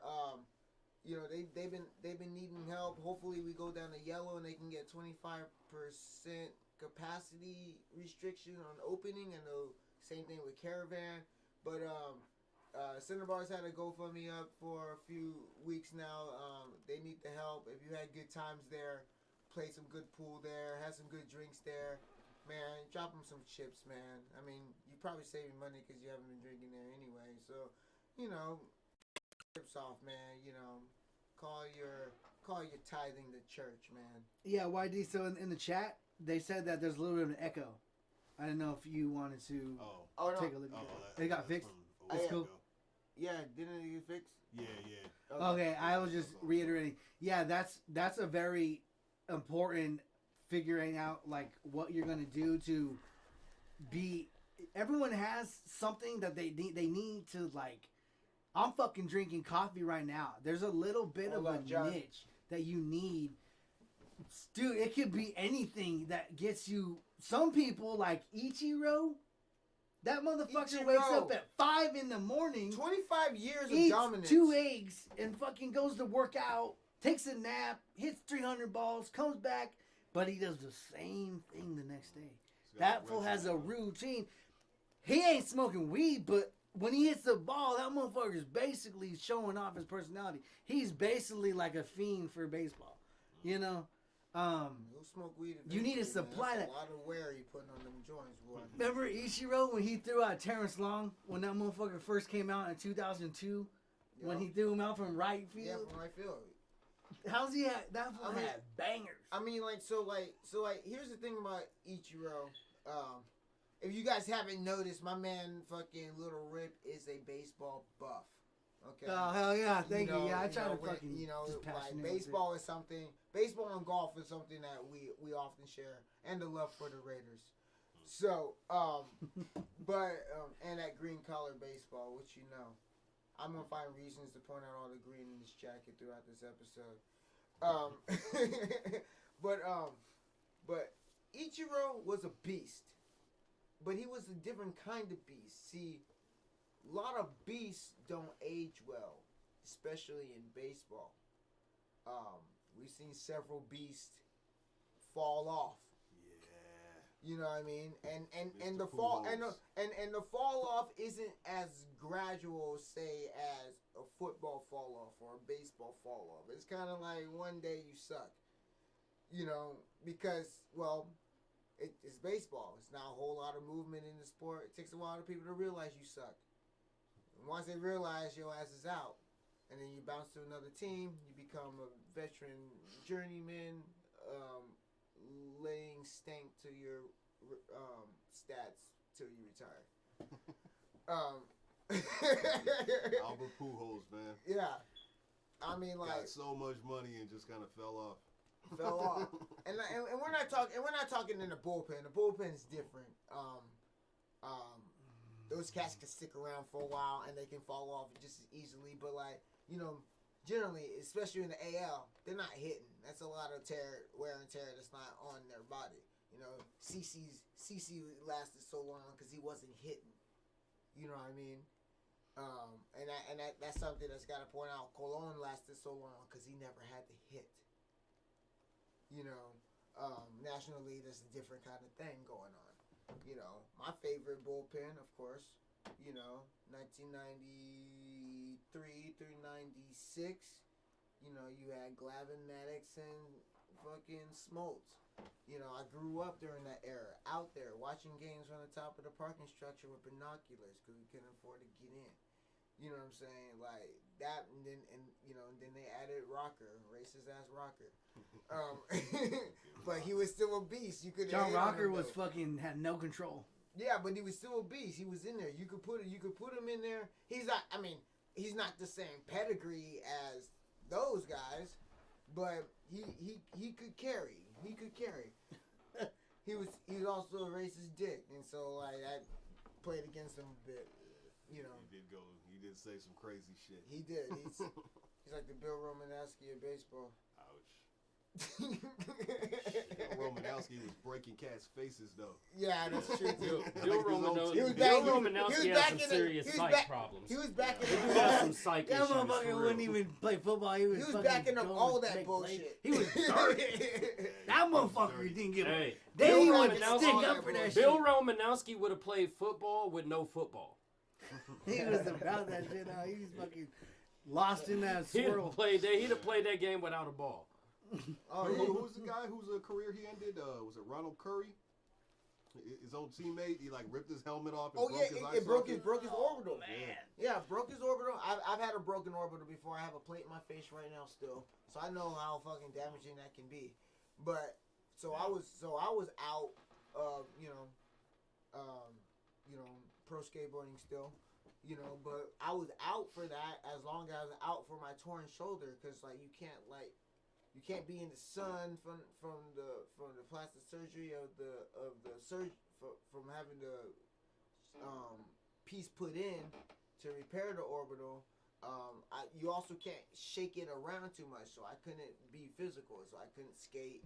I couldn't, play sports. I couldn't, I couldn't really go for a run, without a fucking giant eye patch on my face, to cover up the area. And Madman was there through this time, so he knows about all that shit. Like, he was literally there with me. And fucking, this is what, 15 years ago. It's when I first started my job, and I had to take a few months off. You know what I mean? So, when our volunteer job became our real job and shit like that. Wait, was that no? That was a separate time. I'm thinking about the time you jumped out the back of the ambulance, but that was a separate time. I'm talking about this time. Yeah. No, I had those two. Back of the ambulance. That's because I had those two times mixed up. What the fuck? There's 2 times I've had to jump out the ambulance. Like, I can't afford this shit. Let me out. That's basically what it was. That's exactly what it was. I was like, oh shit, fuck. I'm in the back of it. I wake up in the back of the ambulance like, not again, fuck. Dude, I remember one time I got a fucking ride from the ambulance and I had like my car was being stolen and they took me to go to get like help. And this fool was going 35 miles per hour and I thought I was like being fucking taking on everyone's beat. And this fool goes, you see how we roll? The ambulance was talking shit like fucking like 5-0. They were going 35. Like they all worked together, the police officers, the firemen, and the cops, and they like were saying like shiesty shit, It's like they wanted you to die in the back of the ambulance. Like they're like, we're gonna go 35 miles an hour. See, I actually jumped out of an ambulance. The homie was gonna take me. They sped in front of him, parked in front of them, and said he needed to go in the ambulance. You're not gonna make it with him, So I wasn't gonna make it. So they needed me in the ambulance and shit. Mm-hmm. But fucking that broken orbital socket, like that's just me, like my everyday that it fucking halted for a minute. I had 82 stitches down my face. You know what I'm saying? All that shit. You know what I'm saying? It was brass knuckles. What did that? I got sucker hit by brass knuckles at Jack in the Box downtown. Damn. You know what I'm saying? Yeah. My boy BA, shout out BAC, my original producer, still my producer. You know what I'm saying? We got some new music coming out too. But one of my boys and everything, we were just walking to a party and they got pulled up on and I was protecting him because he got fucking rolled on and then I got sucker shot with my shit looked like motherfucking them things from Blade. They go. That was my face. Wow. Straight fucking wide open and shit. Could see my fucking whole bone and everything. And it's in my face. And so I died on that operating table like fucking 3 times. But like my adrenaline was too high and so the morphine didn't keep me down. So I kept waking up. So that's the only thing that saved my life. Dang. You know what I'm saying? So, but like, the thing about being an NFL football player with a broken orbital, like you can't do shit. You're done. Can't move your head, let alone get hit. You'll never be cleared to get a full fucking smack from one of the strongest people in the world ever again. Mm. I can't read what's in the chat. So it says, John Corral, I think Sandoval was a beast from our time. Saw him doing backflips for balls back when they were in the series. He asked, from skating? Can't afford this shit. And he talked about a skateboarder with the ambulance. Oh, yeah. No, it wasn't. So many stories. Well, there's one story. Sucker punches downtown. That's fucked. Yeah, so many stories. Yeah, you know how downtown is, man. We grew up down there, bro. You know what I'm saying? This comedian was talking about like the 5 grimiest cities he's been to in America, and he mentioned San Jose second. Oh my God! God damn! Hell no! What the fuck? No, that was Bill Burr. I was like, word? No way. Hell no. Everywhere. Top 5? Like, nah, hell no. I can. Hey, that's one man's opinion, but I'm like, damn. I got boys that grew up in L.A. and Oakland, and I can count more people that have died in San Jose than there. Like personally, just personally, let alone otherwise. Plus, the cops will kill you here. Oh yeah. Oh, they'll kill you down there too. No, but dude, I mean, we know they kill you down there, but like, beat your ass, then kill you. D-Bug wouldn't even have a job if they weren't killing people up here. But they had a long job. That was kind of the whole foundation of the job of Debug. Shout out I remember Shout one time out I Raj, went man. over Debug crew. Was being a voice for the community against police brutality. That's what That it was was. like the whole foundation of Debug. Matter of fact, this recently year, obviously we've had a lot of police brutality. It's been on screen, you know, very deep about it. But F12. Debug F12. F12, but Debug like had a huge resurgence just because of it, and then the protests downtown opened up so many cases against the police again in their own city because they were opening fire with large rubber bullets. I have friends that have torn ligaments and, you know, permanent scars from these rubber bullets they were shooting into the crowd in downtown San Jose that were peaceful protests. You know what I'm saying?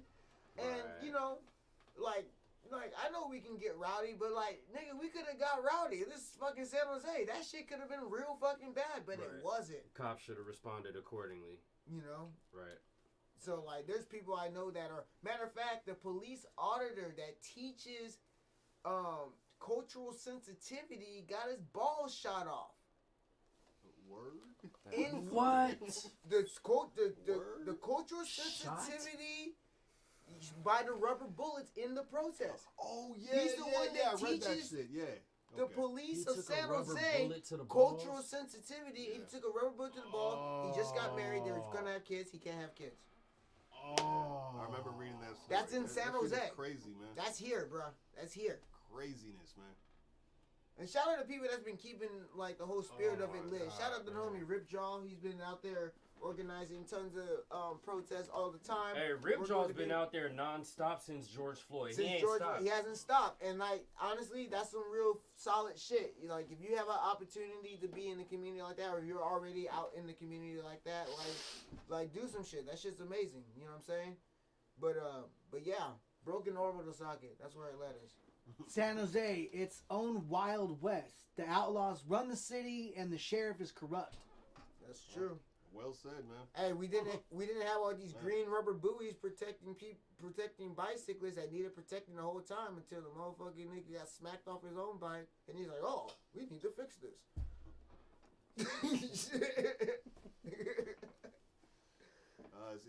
It's funny, man, because it's a dichotomy in San Jose because we all know how it can get downtown and on the east side and all that kind of shit, but like we're always in those top 10 lists of the safest cities to live in. Though. That's what I'm saying.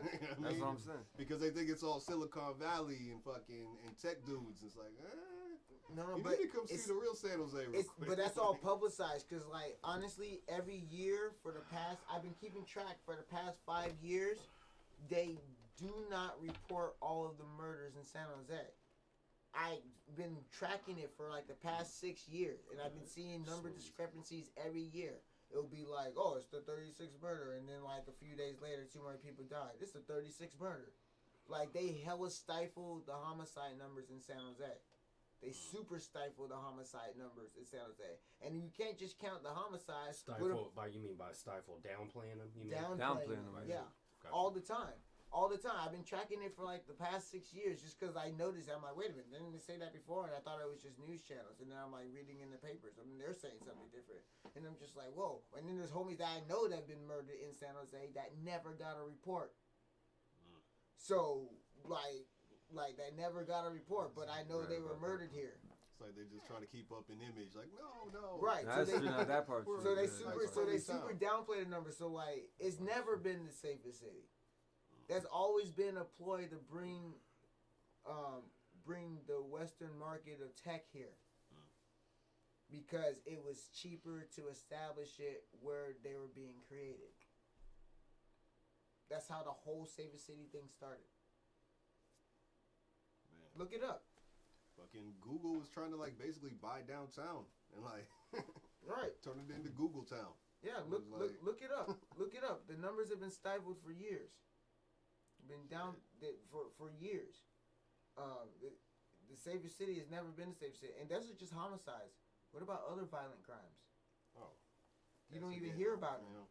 You don't even hear about them. You don't even hear about them. I wasn't on the news. How many times have we been outside Johnny V's and see people someone stomped to death? Shit just goes off.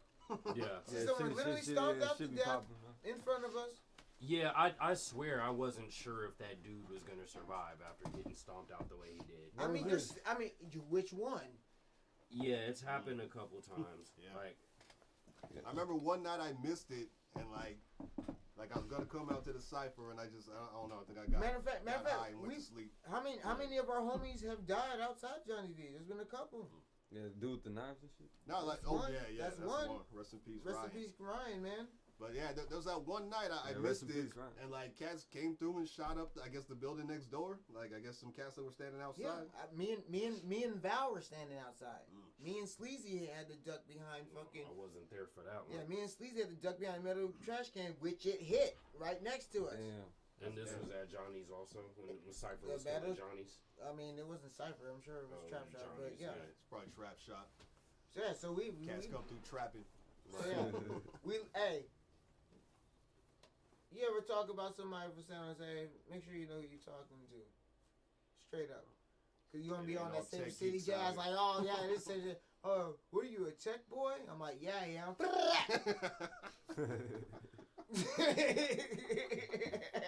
They weren't ready for that tech. Shit. Yeah, it ain't no tech geeks out here, man.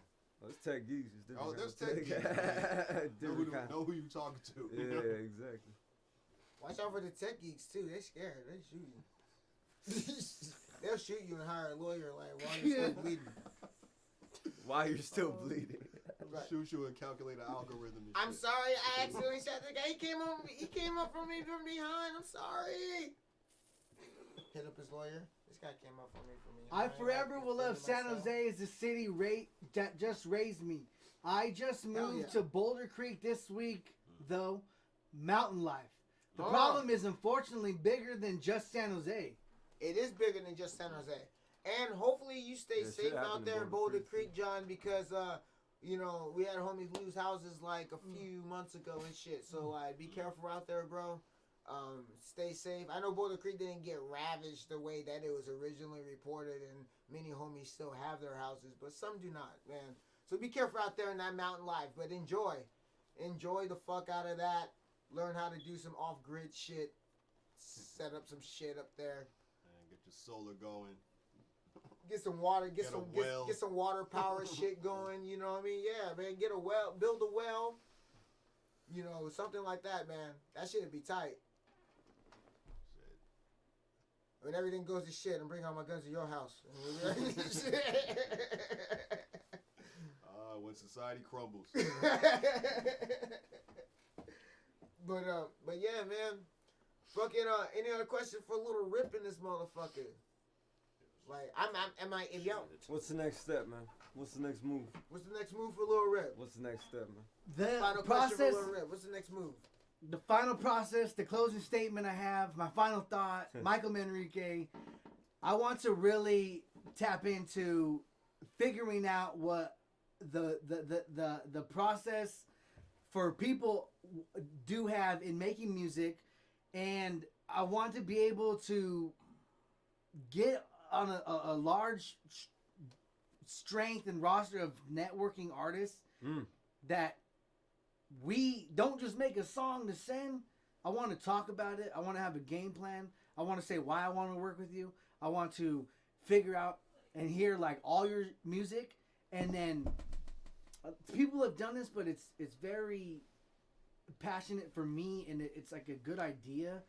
And maybe I'm wrong, but you gentlemen can help me. Has anyone ever verbally said, like, I want to, or I do this because the person that I'm singing with has this style, so I use it with their track to make a song with them? Absolutely.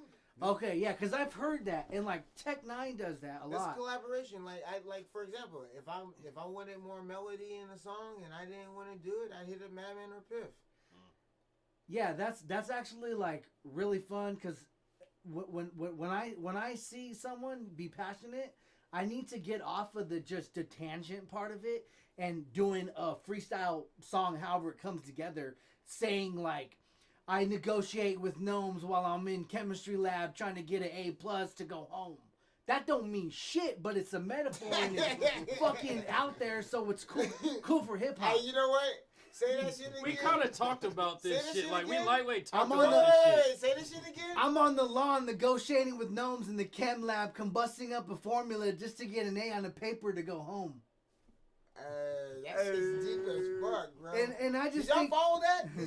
Did y'all get a visual or at least from that? it's hard sliding into home when you already have a torn ripped knee from sliding into home yesterday's doubleheader. We're coming off for the gadgets, and I'm gonna flip off the baseball fan because I'm robbing you in the stands, putting it back for the triple play finale. Baseball bars. Baseball bars. Dude, so I want to be able to actually like take it down a notch and slow myself and be sort of challenge myself to have more responsibility with my album. I want to be able to work with a lot of artists and just make myself be open to the fact that I like their music, and I don't know why I have a problem with believing in myself and thinking that because I say something that it needs to feel a certain way. Sometimes short and sweet this year, like my New Year's resolution was to be short and sweet. Tell people, get to the point. Don't play yourself fucking out too long. And I want to be able to tell someone like, hey, I like your music. And not be like, give like some look or fucking analyze that. I want to accept that more for myself. When I say something, people are like, that makes me feel good. I like being liked, and get that. Not be like, hey dog, did I fucking sound like I like it? Or and get into the spiral. I want to be able to focus on the artist I'm working with and be able to actually plan something and go back and forth.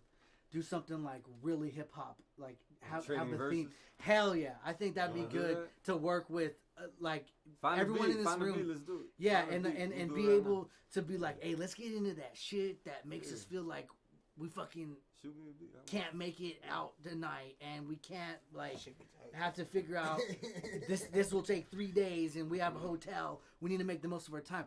Like, I want every song to be sorta. I hear you guys shout out Dravinus, like when he's all, weren't we just fucking that one song where he says, what's the thing when you remember something?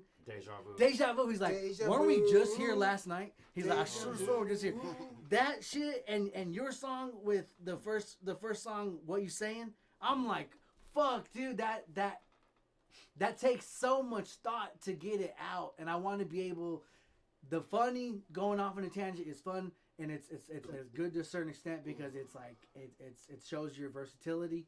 But I also want to take that next step and be a part of being able to actually feel another artist and make it come together so we don't just even out the verses or being like, that was tight when he went. I want people to see the story and make it a different decade of rap. I want to challenge myself to do that. I want to make sure that take rap to the next level. Take rap and fucking flip that page, because all the people are trying to cut fucking fools out for making songs. Like, cut fools out with you. I've heard a lot of people are trying to do songs and network together with people to get the people out that can't feel the actual like growth in their rap. That's like the plan to cut out fake rappers. And a lot of the OGs are the guys that interview and have the shit to make a voice are saying that. They're saying that like if you don't have the talent and you're out there fronting and you're trying to make sure that you fucking are slick and your shit's playing right now, go ahead, you're gonna get the plays. But we have they're trying to take control of that, like with Andre 3000 come back, Dr. Dre making an album, and Ice Cube, and like I'll see both. I'll believe it when either one of them do something. I think the whole thing is just like being able to honor that, do it together. and have and I don't want to say, oh, I got Shaka on this verse, and I'm like, it's okay. So you think that, but he feels a certain way his, and he's valuing it. I want to be able to build a team together on the song. I want it to no more fucking. I got my verse, it's dubbed, and go on the next song. I want to be able to really collab and feel the energy that we both can say, hey, I pushed it my all, and we both are like unison, because that was my whole. Yeah, we gotta. That was my whole point of making sure that I was listening to people and getting everyone to feel a certain way, but I got to keep it short and sweet. It's not going to be too much to think about because so many people are thinking different things that it totally gets you caught up in feeling that you have the right to get mad if someone makes a face. I used to trip because it was on me, and I would be like, "Oh, what's he thinking? And does that mean I got to go home?" They'd be like, "No, just chill, you know." So I want to be able. Yeah, okay, I want to be able. You gotta be able to look them people in the eye. And Yeah, you gotta be able to be like, oh, you don't know like what? this, I'm gonna make it's it, gonna be step a little closer flow. to him, I need like, to be in my say own something. little Boom. element and scratch my shoulder. I don't like when people do that. I want to be relaxed. Piff has been there. He's had to develop a sound. It wasn't always just there. It wasn't always just something that people rocked with, you know. But he took the time to develop the sound. Like I don't know, man. Long talk was hard for a debut. It's pretty fucking hard. I think I'm speaking more performance wise. Oh, okay. I think I'm speaking more performance wise. Long talk like was dope. there's a lot of people with good tracks. They don't have good performances. Oh God, that's You know? so true. So, that is so true. So like, you listen to the CD and then you go see him perform and you're so underwhelmed. Yeah. So like being an artist entails more than just the creation of music. You almost have to like envision like how someone's gonna play this in the room, how I'm gonna rock this on a stage. If somebody's sad, are they gonna listen to this song? If somebody like feeling hopeful, are they gonna listen to this song? If somebody's tired from bullshit, are they gonna listen to this song?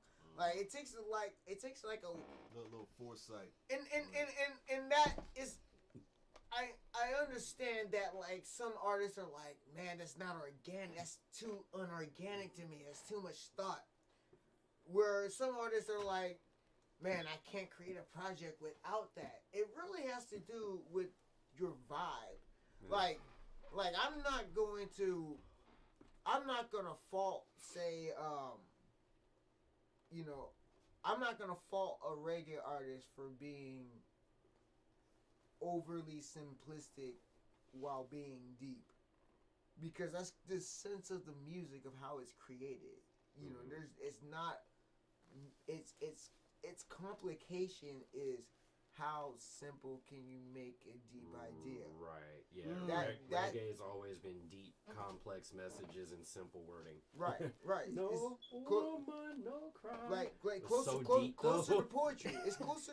It's like the closest to like it's like musical haiku almost sometimes. That's how it's developed. You can't critique that creation of music the same as you would you expect it from a hip hop song, because like the type of music, you know, the tempo, the instruments used, it's not always welcoming for a simplistic metaphorical vibe. You know what I mean? It's not always meant for that, because usually there's a lot more going on than the rhythm of a reggae track. So being like, it's okay to be like, as you know, to use spontaneity, you know, as a tool, but at the same time you also have to use foresight. You know, you do have to kind of understand the vibe that you're trying to portray, because if you're just going by the vibe that comes out, your vibe that you're portraying might be different from the vibe that you're writing. You know, so it is, and then there's a performance piece. Does your body language portray what you wrote? You know, that's different. Like the dude rocking a party track, but he just standing there.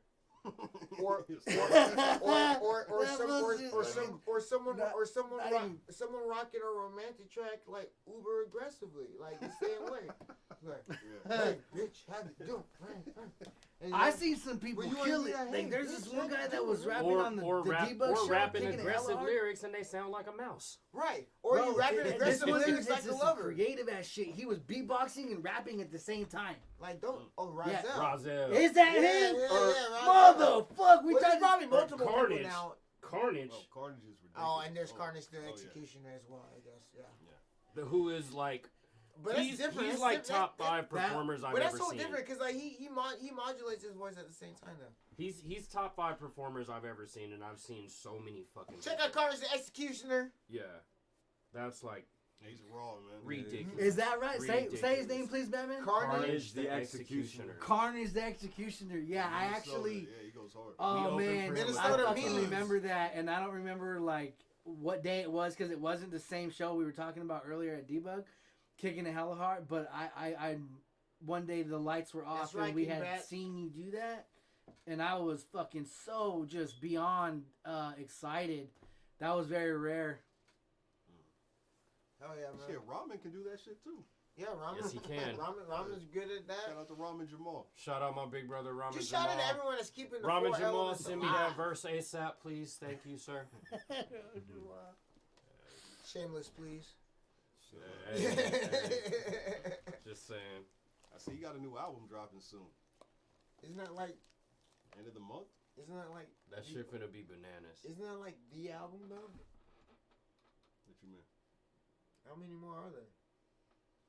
What's the man? No, I'm literally trying to think. Like when has actually besides, and the beat doesn't count. That's a good question. When has there been a large? Slow and steady, you on the right track. He did that track. one album with the Brazilian dude. In the words of Jim Morrison's Ghost Street, in Wayne's World, the street poets. Street poet. if you book them, they will come. Yeah, street poetry. Yeah, King yeah. Batman, And my we were dude. I'm trying to remember the name of the video. We were in one of the videos. Were we? Yeah. Was that Bobby D's? It was at Johnny V's. Oh, was that Johnny V's? You guys are rocking everywhere. Oh, you guys got You guys report go me go. that. I never saw that. Never saw it? No, I wasn't in that. I missed it that day. I used to Well, just. because some of I the used to footage. just listen to the tracks. No, I never seen the video. and not Bobby D's. They shot some footage at Johnny V's actually. Yeah, like Johnny upstairs. V's, oh. Downstairs? Upstairs, downstairs. I don't know. Oh, the upstairs? I think it was the upstairs room. Brother Lynch came out in a Hannibal Lecter outfit, wheeled out while the announcer said, "Do not put your hands up. They will get bit." Haha, Brother Lynch. Bro, Lynch is the man. That is a live show for the ages. That's the homie. Brother Lynch will usually bring the gonna homie get your Trees meat. out with him, baby Rip Gut, and I'm just saying. And then well, we've rocked several Brother Lynch shows. One of them he brought, I think. One of them was Triz. One of them was Dilemma. Dilemma is insane. That was the Santa Cruz one. Okay. Dilemma came out before him, and Dilemma is insane. I got a couple Dilemma CDs. But yeah, man. We're winding down to our time. Thank you everyone for joining Little us. Rip of Hey, Diff Lil Dope, Rip. man. Madman, Pleasure part to of have 3HD, you. Pleasure to have Shock you and here, Max man. D's, Piff Up and Air in the building, and White EMC. One thing I was talking about when we were coming down here freestyling, I said, Diff Dope is building. We're not in the building. Diff Dope is building. Right? I like that. Hell yeah, we are I building. like that. Make sure you subscribe to the Diff Dope YouTube page, please. And remember We that need Diff 6 Dope more. crew ain't nothing to fuck with. Check out the new videos. Max D's White Flags on the Max D's MAQSTEEZ on his channel. Make sure you check Diamond out. Pit Media on the film. Tomorrow, you should be able to see the Lil Rip video on Diff Dope tomorrow evening. Diamond Pit Media so we'll on the make it like a film. premiere, so you'll be able to check it out. So you know, we'll pick a time tomorrow evening and let everyone know, and so you guys can come on. It'll probably be around 7 o'clock. Cause it just seems to be a good premiere time, especially for the weekends. People are chilling and shit. So yeah, so about 7 o'clock tomorrow night. Be on the lookout for the Diff Dope page. You're gonna get a ding, but if you're really fucking with us, just be there 7 o'clock. It's gonna be up there. Shout out to Waze, our new Diff Dope artist, Whacking Zero from Tucson, Arizona. Man. Also, shout out to Aerosol from Eugene, Oregon. What up, Originally Asol? San Jose, California. We're going to finish shooting our video that we started shooting in Eugene last week, but we're going to finish shooting it in Frisco tomorrow. Diamond Pit Media So, again on the film. So, yeah, Diamond Pit all over that.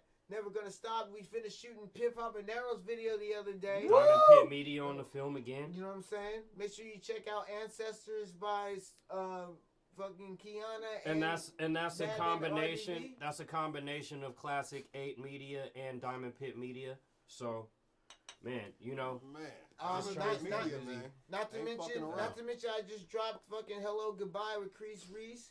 Diamond so Pit check Media that out on my again. page. What's up, man? There's a Proud, recurring man. Come theme along here, with it. which I'm I'm trying happy to hit to- y'all you know over what, the and head it's with. good love. Yup, freestyle, triangle offense. I just go quiet. Diamond sometimes. Pit I go Media. quiet. Tory sometimes. Corey but- won. Diamond Pit Media on the 72,500 views. It's Check it's that taken out, by because me, part 2 is someone coming out by the that end likes of the the year. look, and it makes me feel like that in We my out mind. this bitch, man. Get Diamond it, Diamond matters. Pit. Get it, Diamond feel Pit like- Media just- for your yeah. video filming needs. Sasquatch I Chameleon I think video you're coming composed soon. and you give out good I vibes. try to be. Yeah, so that's Diamond Pit Media that's is what out. it means to We're me. active. Because sometimes We about this shit. Check out Under the Bay by MXD Personas. Also Diamond Pit Media.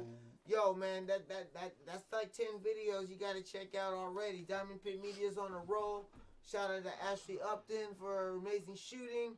And we just getting it done. We getting it done. You need some work done? Go on Instagram. Follow Diamond Pit Media. And then holler at Diamond Pit Media. And if you're just like a photography art buff and you want some nice prints for your house, man, we got that too, man. We're a photography company. It's not just film, man. What the fuck you mean? We out here for the art, bro. The fuck you mean? Fuck you mean, man? Diamond Pit Media worked really well. They have it planned out. They're timely. They work fast, and the product is just obviously rewarding. Yeah. And, the last part, I want to say one thing. Not Final words.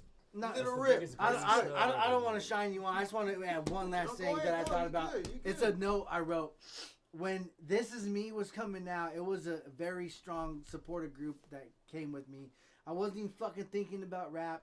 It was the last thing I held on to. I heard the beat. The music video is dropping tomorrow. Thank you for checking that out. And Diamond Pit Media. You guys are the first ones when to see it. They had brought that out. It was actually a music video to me that fucking was all black in my mind. And it was rough because it was a time where I was fed up.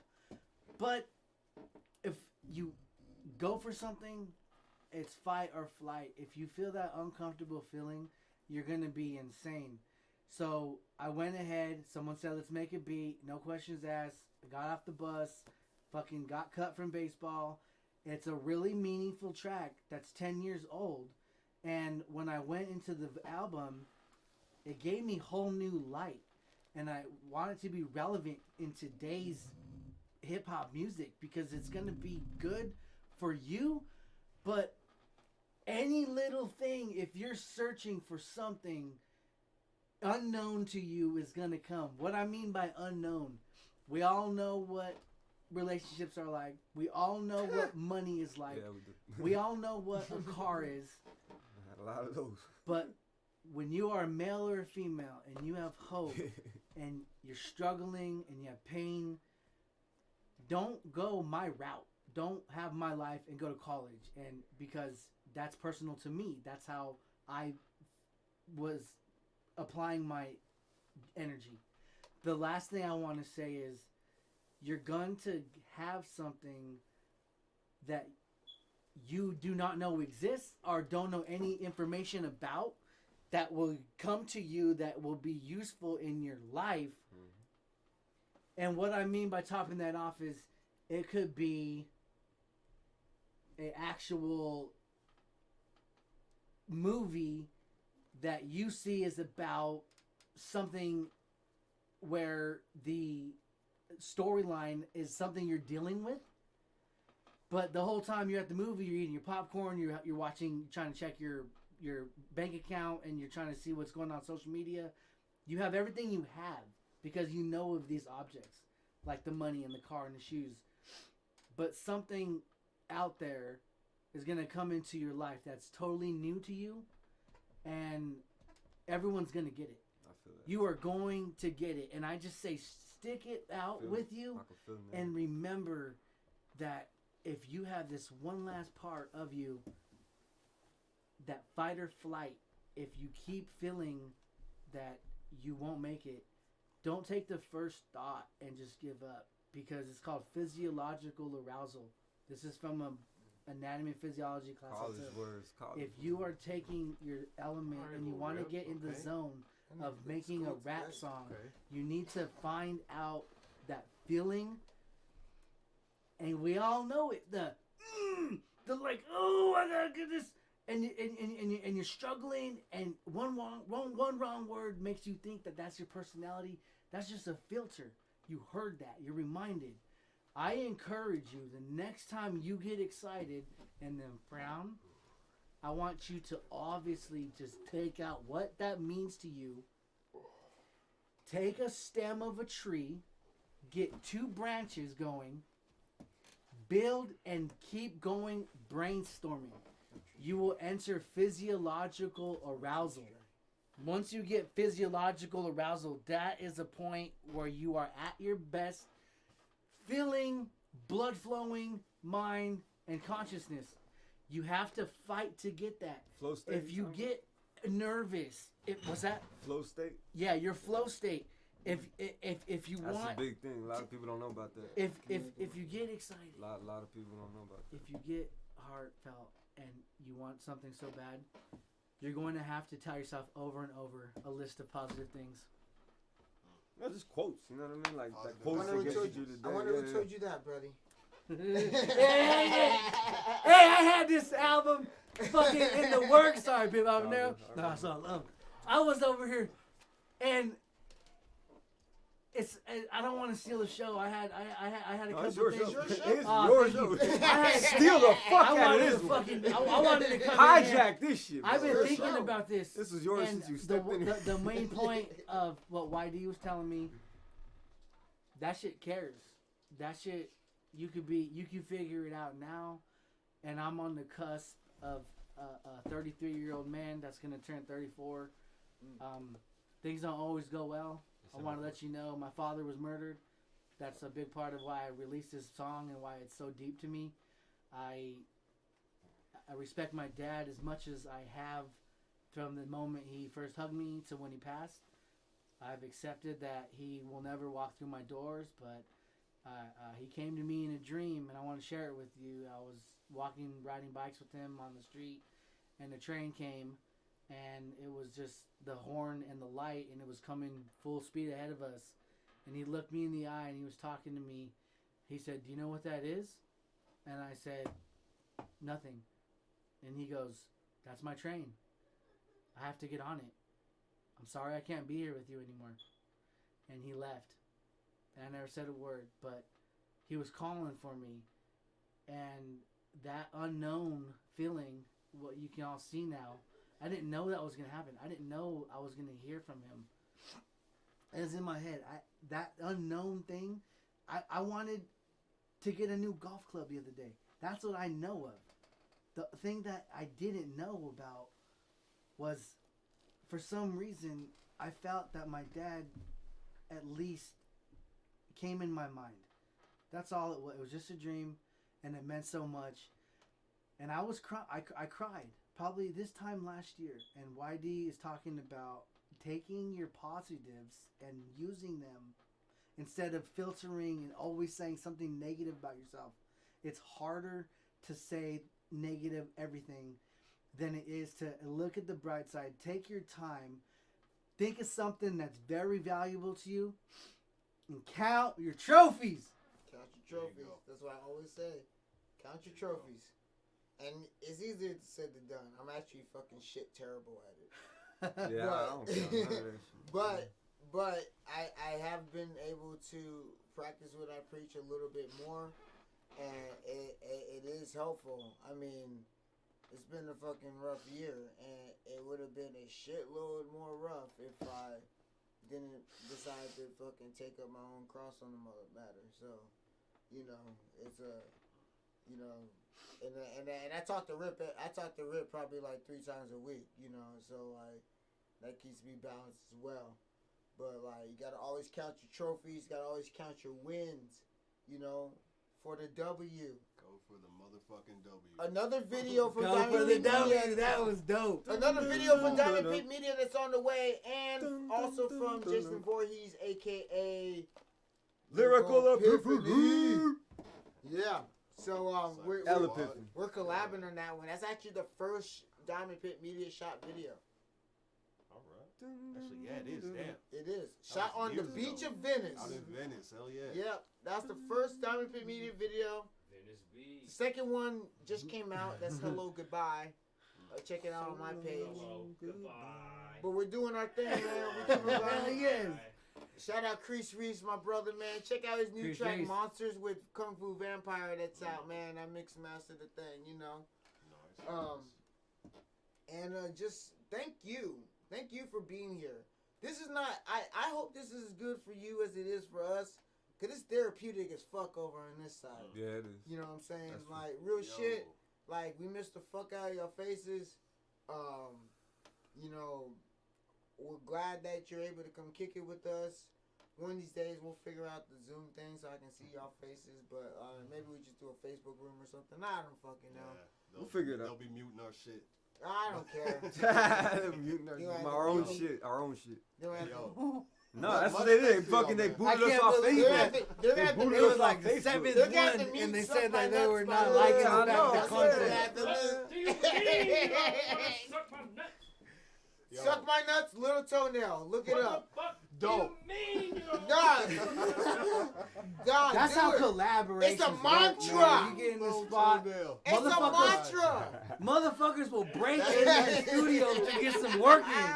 You come through the roof, like, get the fuck out of here smoking a cigarette in bed. You gotta get woken up. Cigarette in bed. Someone will come through and it's gonna take over real dope. Don't let the studio get dust on your microphone. A cigarette in bed sound hella good. Man, Suck my nuts is gonna get don't let pulled the up to studio. That's our Hey, new, John when we start rocking shows again, that's our new pre-show song, man. What the fuck do you mean? You don't want to suck my nuts. Oh, Lord. Anyway, Different Dope music, y'all. We're 4 months in the bag. 4 months in the bag. This is 4 more coming. Hey, well, we have, like I said, 4 more coming. we have completely dedicated our lives to not doing anything fun on Friday night except for hanging out with you guys. And actually, 4 months in, it's doing just fucking fine. Just moving right along. So, at Diff Dope on Instagram and Twitter. Follow it. Diff Dope on Facebook. Like it. And on your fucking page that you have, follow it. Do all of that. Subscribe to the Diff Dope YouTube so I can tell people go to youtube.com/DiffDope. I only need 6 of you We need niggas on. 6 more, you motherfuckers, That's man. it, man. That's it. We almost there. Also, be sure to check out diffdope.com because tomorrow there's going to be a shitload of fucking updates. There we go. Because it's my weekend. No, there's going to be a shitload of updates tomorrow. There's a couple of new videos coming out. Never Gonna Stop from 2020 Vision by Piff Habanero. That's the video that's coming. Tomorrow night at 7 o'clock. Oh, tomorrow, yeah? No. No, that was a separate, that was a comma. Ah, okay. Tomorrow night at 7 o'clock, prepare for This Is Me from Lil Rip. Hey. Oh, let's go. That's for the brothers. Never gonna stop. You might see that by the time we're back on this bitch. Woo! Next week for Friday. I would love to. Oh wait, hold on. 2020. Wait, so we got Piff Habanero, Never Gonna Stop. This Is Me, that's coming out tomorrow. We're working on a video for All In for Madman. Oh, that was fucking I'm going sick, all dude. in. All in? Yeah. I'm going all in. You'll probably see these cats. Because that's the only That's way I'm gonna win. Yeah, You just might. Damn, that was. That's one of them songs. That's one of them songs. That's a hit right there. I love that part. He said, That's the classic. That's the difference. Patience is key, but when I get my opportunity, I'm going in. Go live at the same time.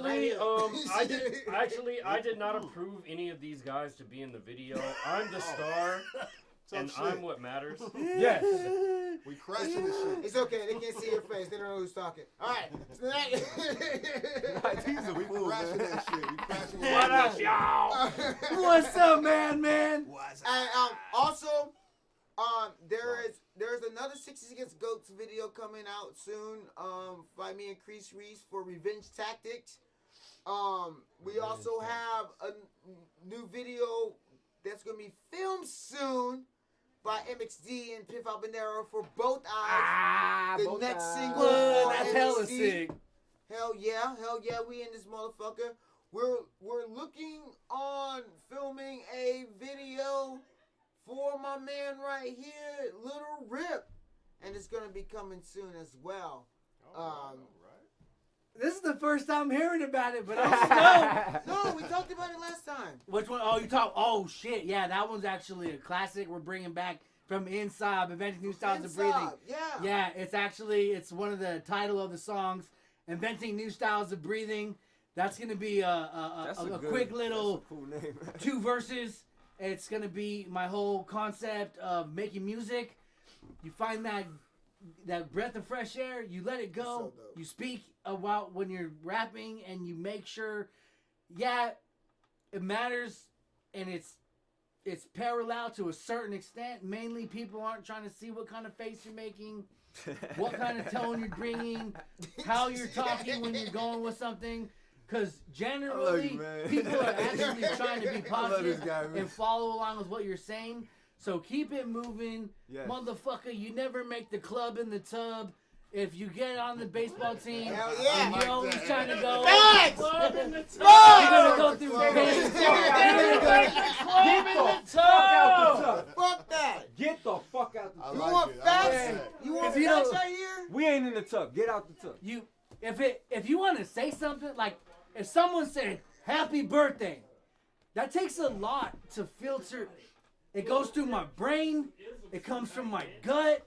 Dropping that It's shit. meaningful because I care about it. Hands down, bro. Lil Rip dropped some jewels Just tonight. if you never Hands got down, the chance to favorite have a show. good high school experience, take yourself a fuck high moment, school. look yourself in the mirror, come out, Fuck educate now.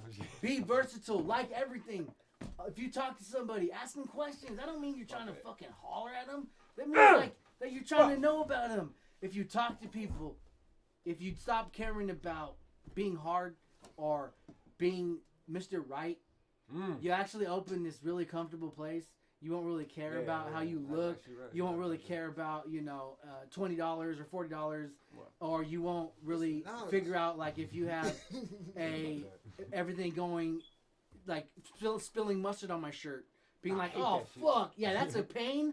But that technically, I roll a fucking joint. Well, I mean, I'll put like hot dog and ketchup on my pants, and I'll have to go change, but it just smears in because I'm on to other characters, and I want to get to know my fellow humans as much as I can. I want to be creative. And all you fellow humans, like, you're the reason why we're here. I mean, like, we're not arrogant assholes. We're not egotistical by any means. I don't even like these guys. I've hated this motherfucker for 15 years. That was offensive.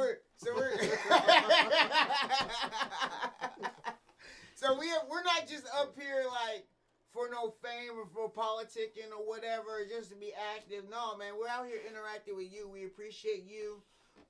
Bring some friends any Friday that you want to, man. We're chilling, man. Next week, we're going to have fucking MXT Persona. Yeah. That's going to be dope. I don't want to lose. He's actually been here all week. He was here. He's been here 4 days this week. He was here today. Pip's been here 4 days this week. Yeah, buddy. Excuse me. Man, So, you know what I'm that saying? motherfucking train ride home was gonna be a good story to remember. I had a good time with you. 3HD, keep sticking out, looking out for each other. You guys are obviously feeding off each other. Motherfucker, that's 3 feasts. That's 6 meals a day. Yeah. So, 9 meals. But shit, 3, 6, 9. That's 9 meals a day. And the support. I always have a fun time reading what we're going to say next to help each other get the music out. And it's always good to have that piece for me. That one piece that I just was so believed. I believed. I wouldn't be here if I didn't believe in myself. How it works when you're writing a college a recommendation letter to get a job, if you can't say something about yourself, like I will be at my work at the time I'm supposed to be, then no one else will say it for you. How it works in a college recommendation letter is you personally give your counselor the letter that you write and they sign it. This world has 7.8 billion people in it.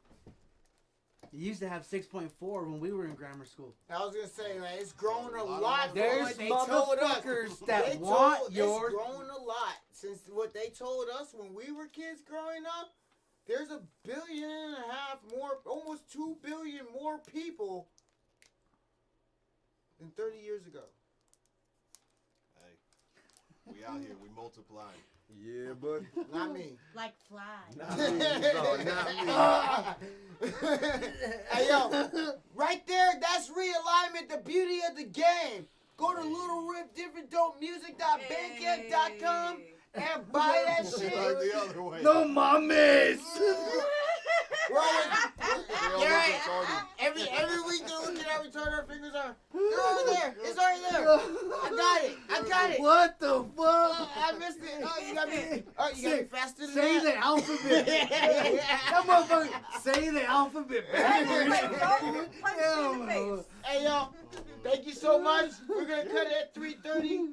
Hey, we appreciate all of you. Have a beautiful, safe weekend. Stay close, stay dry. Wash your goddamn hands. Wear your goddamn mask. Wash your feet, like Batman said. Whole bath. Wash your feet. Wash your ass. No bird baths. Whole bath. Whole bath. We out of here, y'all. Subscribe. Diff Dope, follow us. Subscribe. We got new shit. Subscribe. We out.